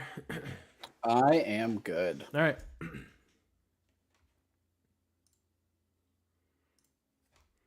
Hey, welcome to another episode of Football Mondays, Johnny. Welcome in. Look, a lot to unpack from this week of college football. We will, of course, be giving you the usual rundown of picks and bets. But first, I feel like we have to start with what we saw last week, specifically LSU's win over Alabama. It's interesting. Look, Alabama's eliminated from the playoff. The date is November 7th, and obviously that happened on November 5th. So that, write that date down. Alabama eliminated on this day. We talked about it on the podcast. On one hand, Crimson Tide were 2 plays away, a play against LSU. If they stop them on that 2-point conversion, they win, and a play against Tennessee where Tennessee doesn't make a field goal. The game goes into overtime. Who knows? Away from being 9-0. Now they're 7-2, but you could also look at it and say, hey, if they don't make a long field goal against Texas, if Texas A&M doesn't run the worst 4th down known to man, then Alabama, are they 5-4? Now, obviously, this is kind of a game of what if, and to a certain extent, that game doesn't get us anywhere other than the fact that how concerned should Alabama fans be with what they're witnessing right now with the Crimson Tide? Now, part of it is the insane expectations that Alabama has because under Nick Saban, they've really never had a year, unless you have to go way back to like some of his first years with Alabama, to have a season with this much failure, 2 losses in, 9 weeks. It's unfathomable for Alabama. But I also look at it, how much does Bryce Young cover up some of the issues for this team right now? I think it's more about the quality of the SEC growing than it is Alabama's failures, if that makes sense. Nick Saban, while brilliant and the best coach ever, like, don't hear me wrong on that whatsoever, has preyed off of the failures and complete ineptitude of Tennessee, Ole Miss, Auburn at times, LSU at times, and let's be honest, the choke job that has been Georgia up until the last 3 or 4 years. That has really been what they've been working with. Every once in a while, Florida or LSU or Auburn would pop up, but really Alabama's just destroying teams and programs that wouldn't give coaches more than 2 or 3 years, a realistic chance to do anything. Now you have Brian Kelly at LSU. A real coach, top 5 coach probably in the country, grown up. Lane Kiffin, I don't know if Ole Miss ever really does anything, but that's a real team. Yeah. He can recruit. He's stealing some kids from you. Like I mentioned, LSU is stealing guys from you. Kirby Smart, Georgia is not going anywhere anytime soon. They're keeping players away from you. Tennessee is now fixed with Josh Heupel. They're going to pull some players away. And we're not even mentioning even just the other teams. Like Kentucky's been very good recently. Like they've been solid. They're supposed to be terrible. Mississippi State's been fine. They're not great, but they're fine. We're the only programs that are just, even South Carolina's not awful. And Missouri, the only programs that are just awful is Vandy. And that's really where the I'd put ends. Auburn into that conversation at this point. Well, yes, fair. For different reasons. Yes, but you would also say that's right now. Yes. And Auburn hasn't necessarily always been that way. And so you are the easy pickings that you used to have with one or two big games on your schedule, and you get the bye before LSU, and you get the pseudo bye playing an FCS school before you play Auburn. That is gone. That is gone. Tennessee's not a walk in the park anymore. Even Ole Miss, and I think they handle Ole Miss this week. But you don't get weeks off. They don't exist anymore. And listen, we live in Big Ten country. The SEC is far and away the best conference, especially this year. It's not even remotely close. The depth is ridiculous, as I just mentioned. I think, Aaron, the difference is when an injury happens, it actually matters to Alabama now. Yes, you still have 4-star recruits there, but the depth is gone. It has been drained away and siloed off by those other schools. And I don't know if that's necessarily transfer portal as much as it is just those other schools being stabilized and kids seeing that and recruits seeing that and saying, oh, I don't have to go to Alabama to have a chance to win the SEC championship, to make it to the NFL. I don't have to go there. I don't have to wait 2 or 3 years to play. I can play right now and still have a chance. I can do both of those things. So I think that's the biggest thing. Bryce Young covers up a lot. I've never seen a Nick Saban secondary get gashed so much and called so many times on holding and pass interference. Yep. The offensive line is not bad, but it's nothing special, which is, again, rare. We're talking high standards here, of course. We are tearing apart still a very good car, if you will. Let's be honest about it. They're average. The offensive line is fine. They're fine, but they can't run the ball. Gibbs' big plays are usually out of the backfield via pass. So, I am intrigued to see what happens to them next year without Bryce Young. I'm sure they have another 5-star quarterback in the pipeline ready to go.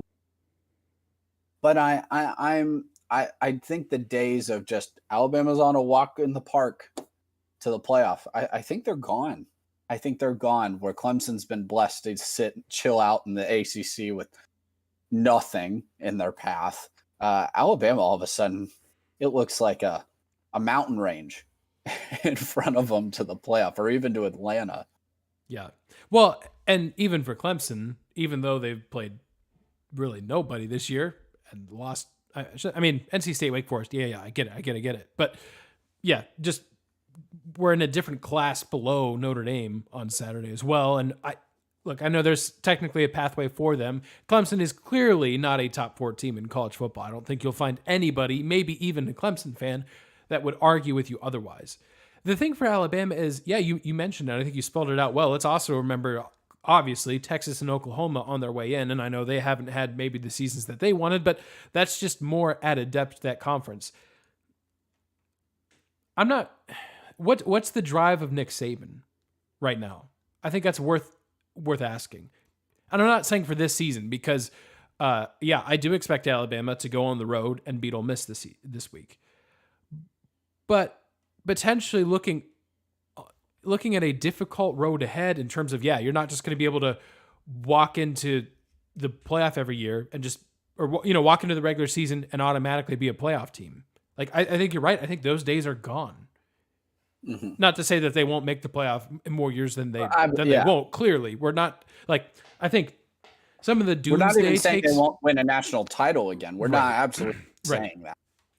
Some of the doomsday takes are probably a little bit over the top, but so are it's Alabama. They'll be fine, and just kind of moving on from there. I think that's also a little bit of an overreaction. I think there is some middle ground where, there's work to be done. Nick Saban is older, clearly the greatest coach of all time.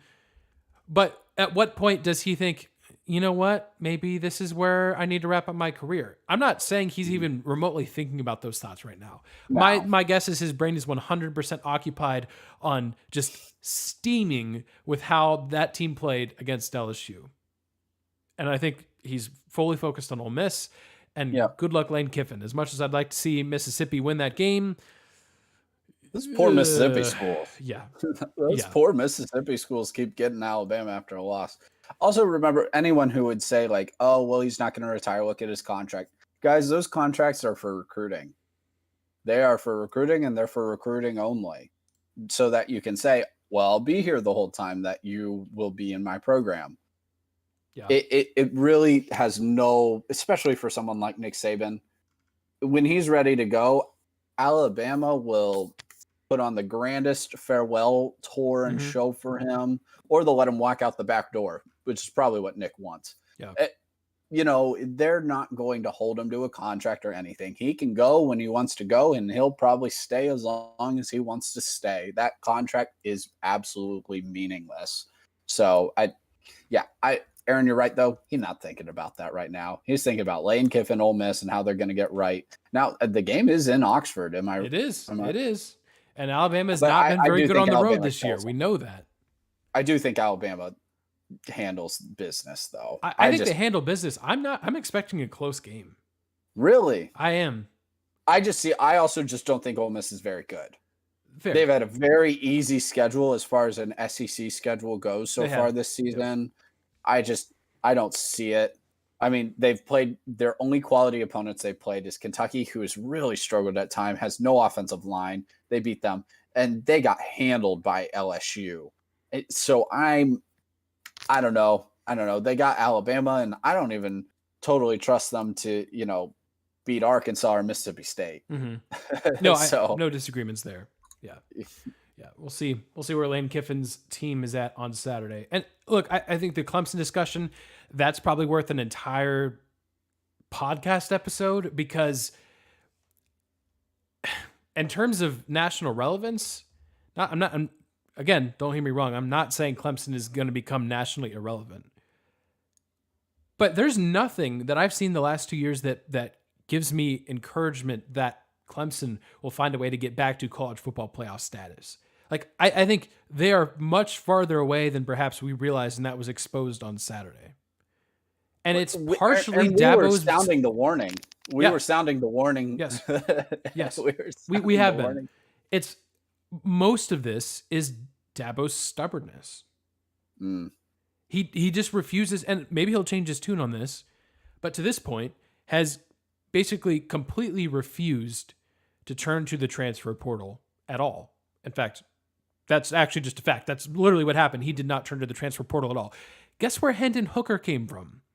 He wasn't recruited by Tennessee. He was originally from Virginia Tech.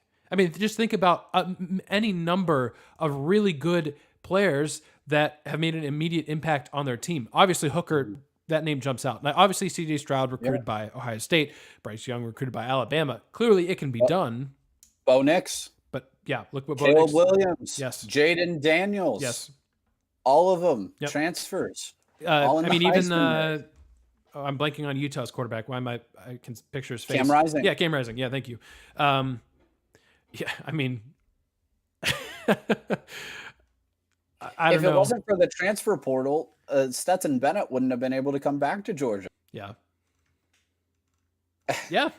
Yeah. I mean, it's wild that he just simply refuses to, for who knows what reasons. I think holier than thou is kind of maybe a good way to describe it from Dabo's perspective. But look, we could get into that. We need to move into our picks and do some other things and talk about this upcoming week because although perhaps there's not the Tennessee-Georgia highlight on the schedule this week, there are some very intriguing games. Real quickly, I will throw it a game that's not on the 10 games that we pick. And we're going to be covering a game tomorrow, actually. We are going to cover some Tuesday Maction tomorrow from Yager Stadium, where Miami will be hosting the Ohio Bobcats.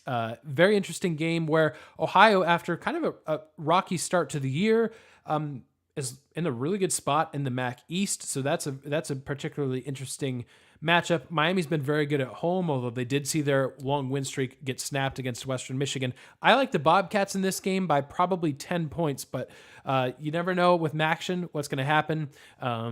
It's a good time for sure, and we'll see. Miami's got their starting quarterback back in the fold as well, so it should be an interesting game. So yeah, we'll be following that, but it is time for our picks of the week. Illinois, how will they? Oh, by the way, I should clarify. We make these picks on ESPN every week. You are more than welcome to pick with us.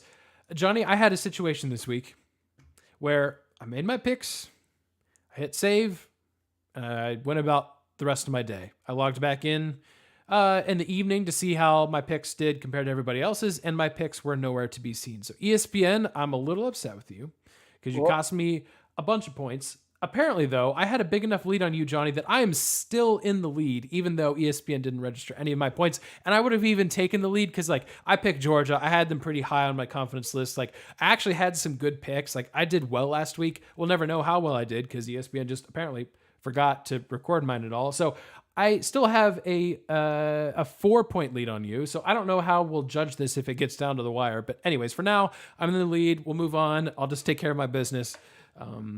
I feel like I missed an extra point or something, you know? So anyways, I guess it just adds to the drama of our competition this week. So with that being said, that disclaimer, let's move into the picks of the week, where Illinois, as I mentioned, coming off a somewhat surprising loss to Michigan State of all teams, is back home playing Purdue. I am going to take Illinois in a bounce back. I like Brett Bielema. Purdue is just playing some bad football right now, and I think that's probably contributing to my pick of Illinois versus what we've seen from the Fighting Illini. That defense is good, though, but kind of shocking development in the way they lost that game to Michigan State. Yeah,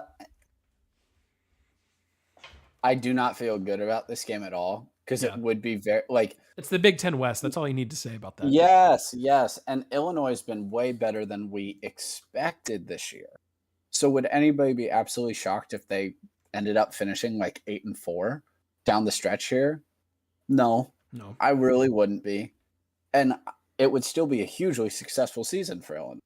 The expectations have just changed now that they started off so well. I'm going with Illinois. A big piece of that is them being home. The defense will be able to create turnovers, I think, get short fields. I think they'll be able to run on Purdue, and that will be the difference. It's probably going to be an ugly game. It'll be like 23-16 or something.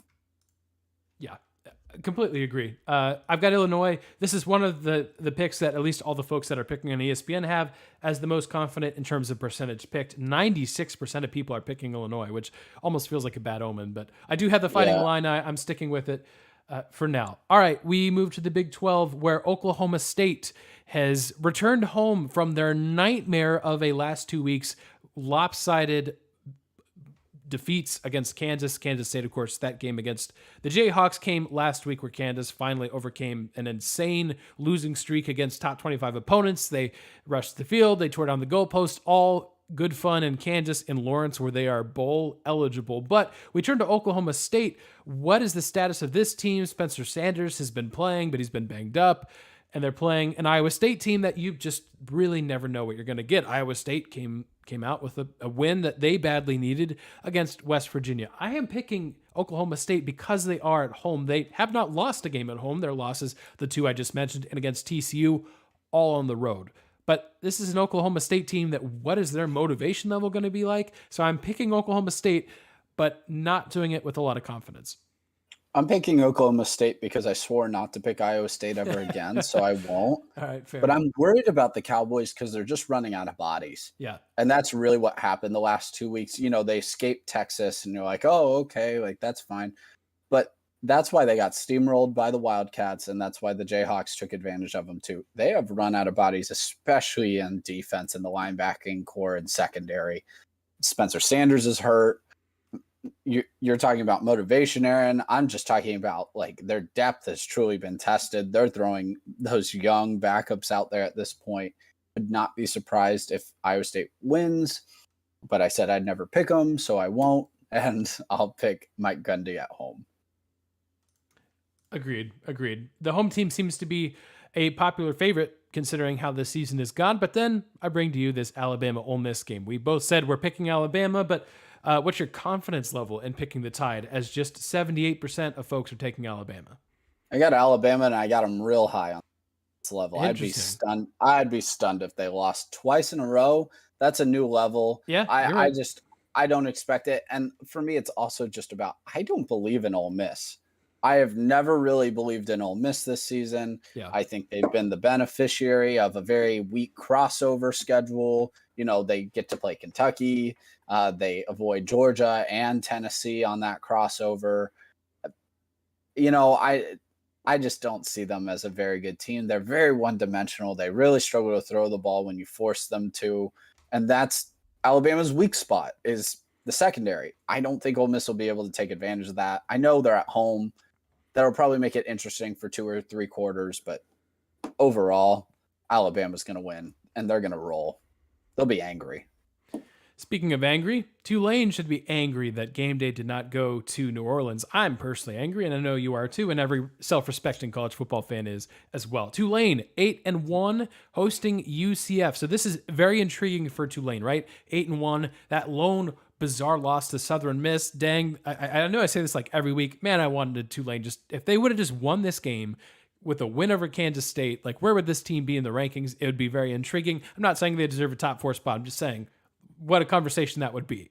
Here's the deal. Tulane plays UCF. They host them here. The last week of the season, Tulane goes to Cincinnati. So there's your 2 games. If you're not that they can't lose the other games, but there's your 2 games if you're Tulane to decide, are you going to the American Championship game? Will you be hosting it? Will you be playing Cincinnati in back-to-back weeks? We'll find out. I'm taking the green wave. I'm gonna assume that even though game day is not there, they've got the momentum. They're at home. They're putting together what is one of their best seasons, and maybe just strictly is their best season in program history. Give me that angry little green wave. Mm-hmm. I'm going to take the 3-time SEC champions. There you go. In this game. I'm going to take that Tulane green wave, beating UCF. Yes, we're homers here for sure. I am worried about this type of game, but they are at home. I think they're ready. Let's go green wave. Let's go. I'm so excited. I love Tulane. All right. I agree. All right. We go from that game and we go to 5-4 Wisconsin heads to Iowa City, where Iowa is. This was cruel. This was cruel that they put this game on. They gave us 2 Big Ten West matchups. That's impossible. So here's the deal with Iowa, right? Everyone, and they deserve every ounce of criticism about this offense, every single one and more.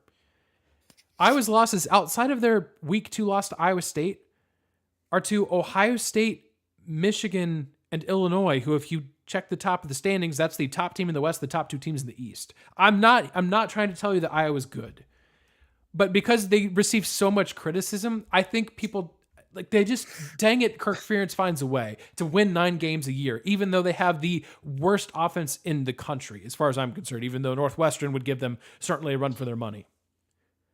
But I mean, Iowa could run the table the rest of the way. They could.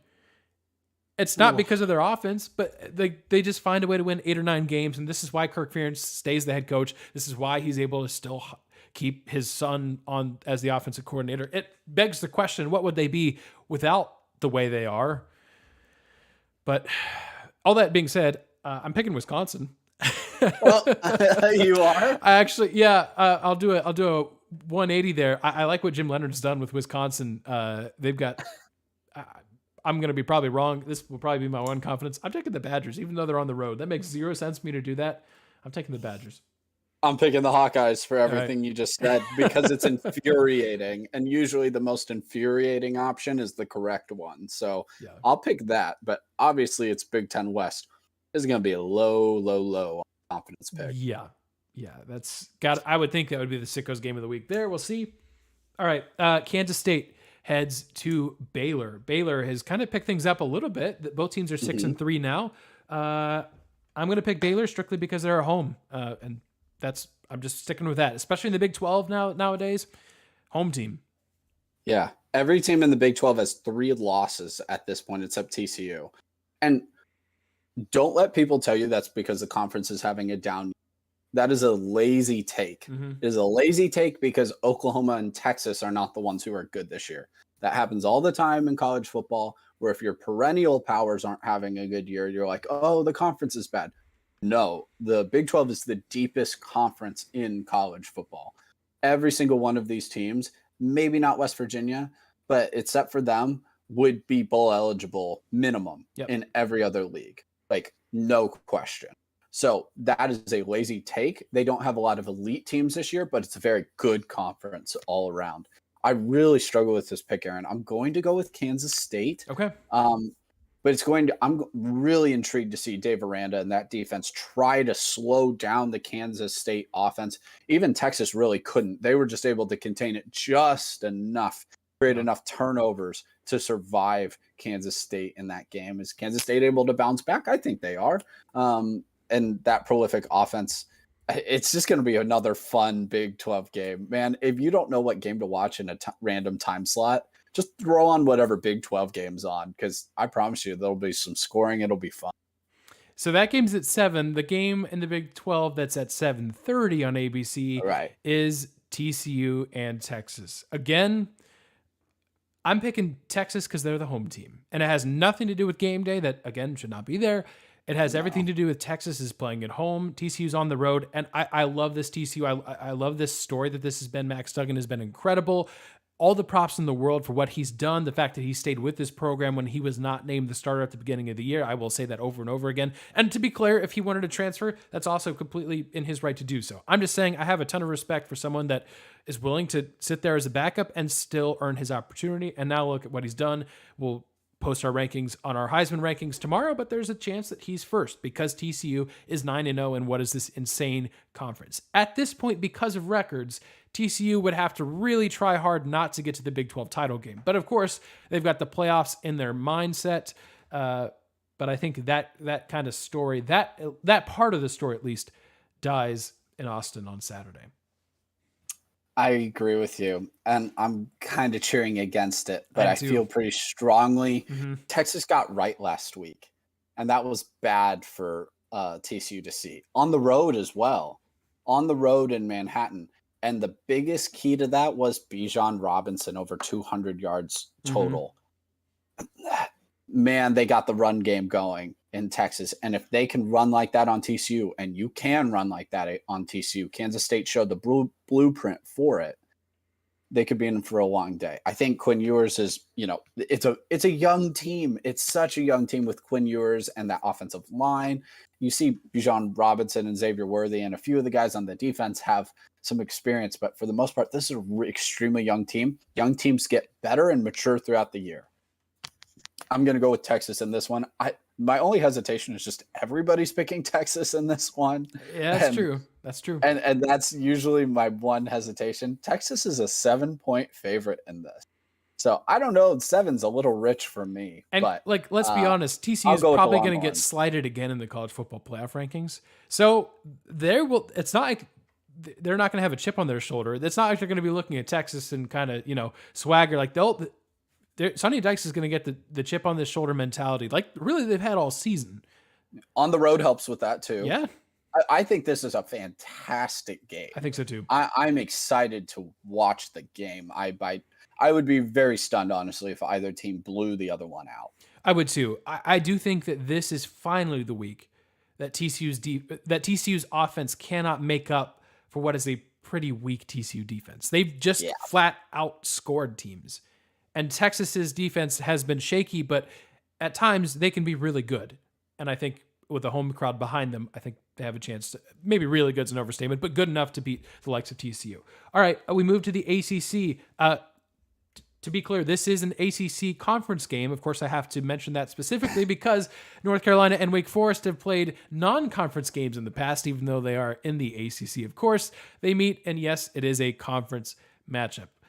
Wake Forest at home, 6-3, Sam Hartman against North Carolina, Drake May, the Tar Heels. I'm going to pick the Tar Heels. They've got it rolling. Their lone losses to Notre Dame, which now at this point, that loss is looking, I guess, better and better. That's probably not the right way to phrase it because no loss is good, but you know what I'm trying to say.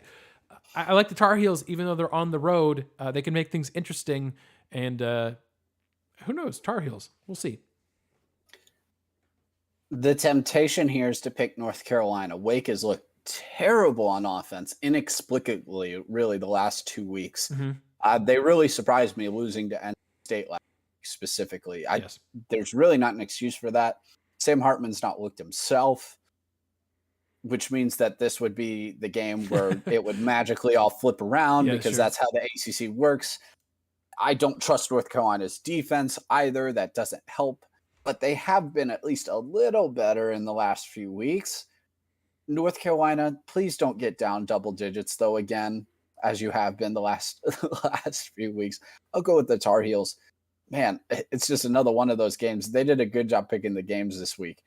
I do not feel confident about a lot of them. Yeah, I agree. Okay, in the Mountain West, San Jose State is 6-2 against San Diego State, who's just 5-4. I'm picking San Diego State, but only because they're at home. I like the San Jose State team, but I got to take the home team when I don't, frankly, know a lot about this matchup. I'm just home team. That's the lessons I've learned this year. Home team, home team, home team. I'm going with San Jose State. I like it. I'm going with San Jose I may State change my in mind this on game. this. They are just the better overall, well-rounded team. This is not your typical San Diego State team. I made that mistake week 1. Yeah. They're not a bad team, but they're really right there, middle of the pack in the Mountain West, and not a good Mountain West this year either. Yeah. So I'll go with San Jose State. They continue their march to the Mountain West championship game. So let's see the Spartans there. And rumor has it that San Diego State is perhaps number 1 on the watch list for the Pac-12 and expansion. Oh, interesting. I don't know if I was. I don't know if I heard that. So that's interesting. All right, the final pick, and this may be the easiest no-brainer pick. LSU. They do take Arkansas on the road. This game will be in Arkansas, but I gotta think that, and I know this is maybe has a trap game written all over it in terms of like emotional victory. But Arkansas is really struggling. Like, all credit in the world to Liberty, who wins against back-to-back wins against BYU and Arkansas are tremendous. And I'm curious to see where they're going to rank in the college football playoff poll compared to Tulane. But Arkansas, it's not. They're trending in the wrong direction. To me, LSU clearly in the right direction. They've got everything to play for, including maybe a college football playoff spot. Yeah, I mean, it was an inexplicable loss. I mean, you thought Arkansas was going to get a decent win, go 6-3, and then you're thinking, oh well, all right. If Arkansas even goes 8-4, you're like, that's solid year, solid season. Maybe you hoped for a little bit more, but for Arkansas, where they've been in recent years, 2 back-to-back solid seasons would have been a good mark. They could come in motivated for this game, looking for the upset. LSU's coming down off a high. It's probably a weird, uneven game early on. But in a week where I'm not confident about a lot, I'm going to put a lot of confidence in LSU in this game. Mm-hmm. I just think they have a lot more talent all over the field. They have a lot more options on offense to score. Well, where if Arkansas can't run the ball, they really, really struggle in obvious passing downs.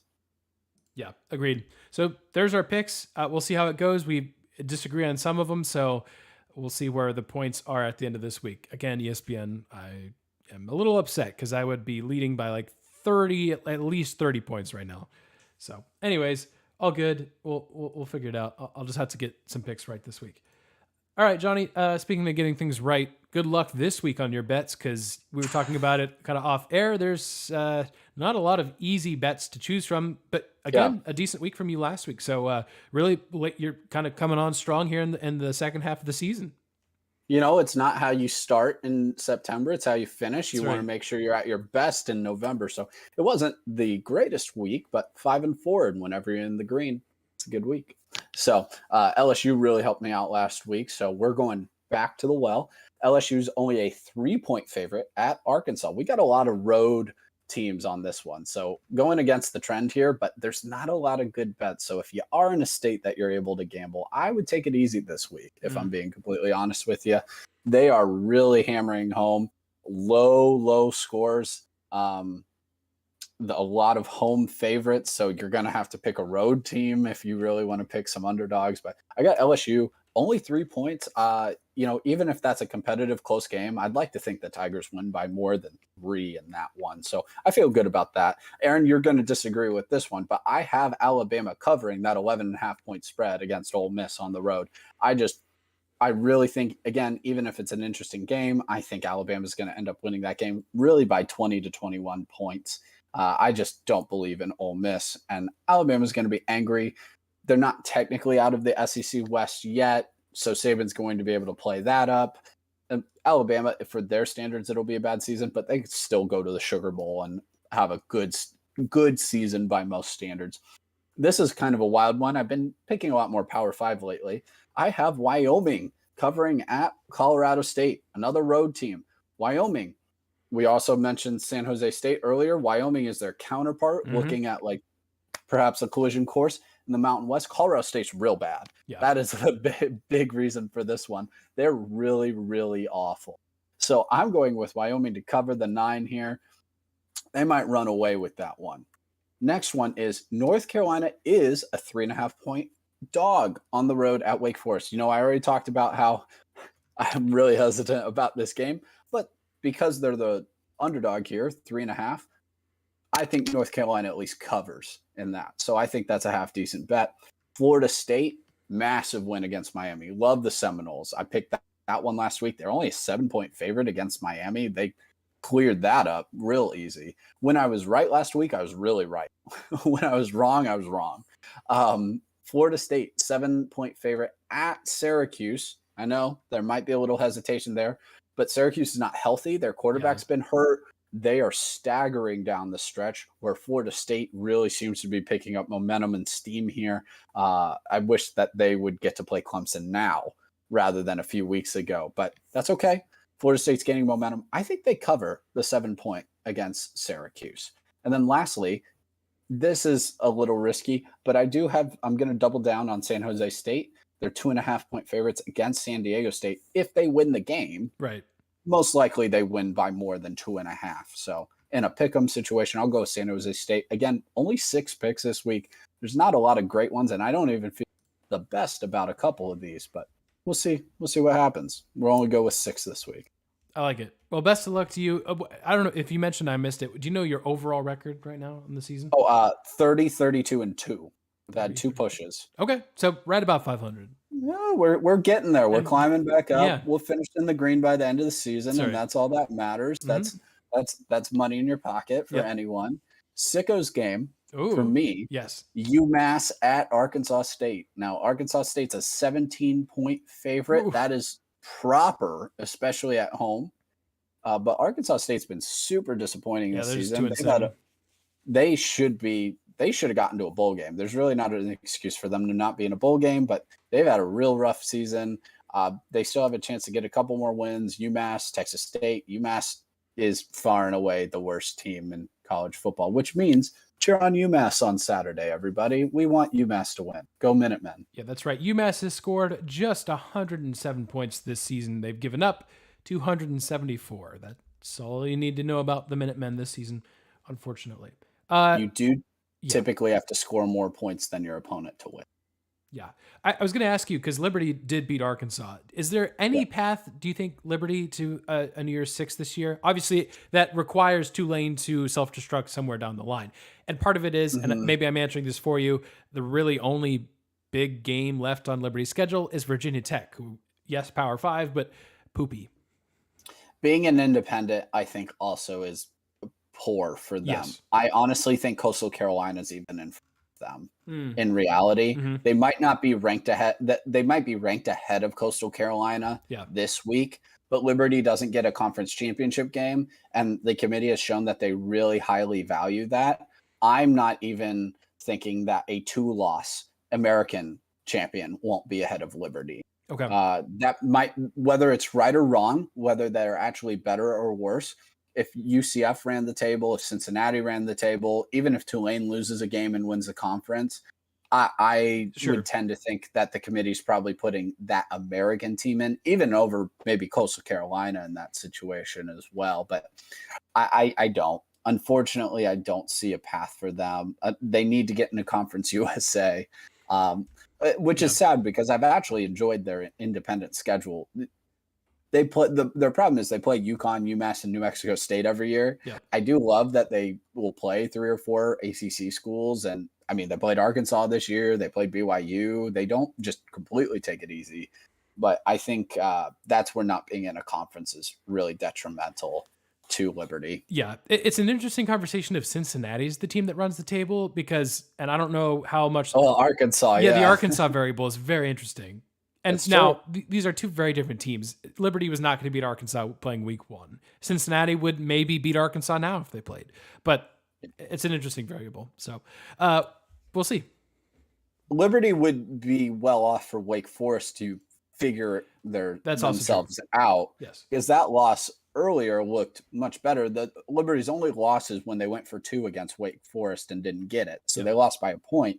Obviously, when Wake Forest was ranked number 10.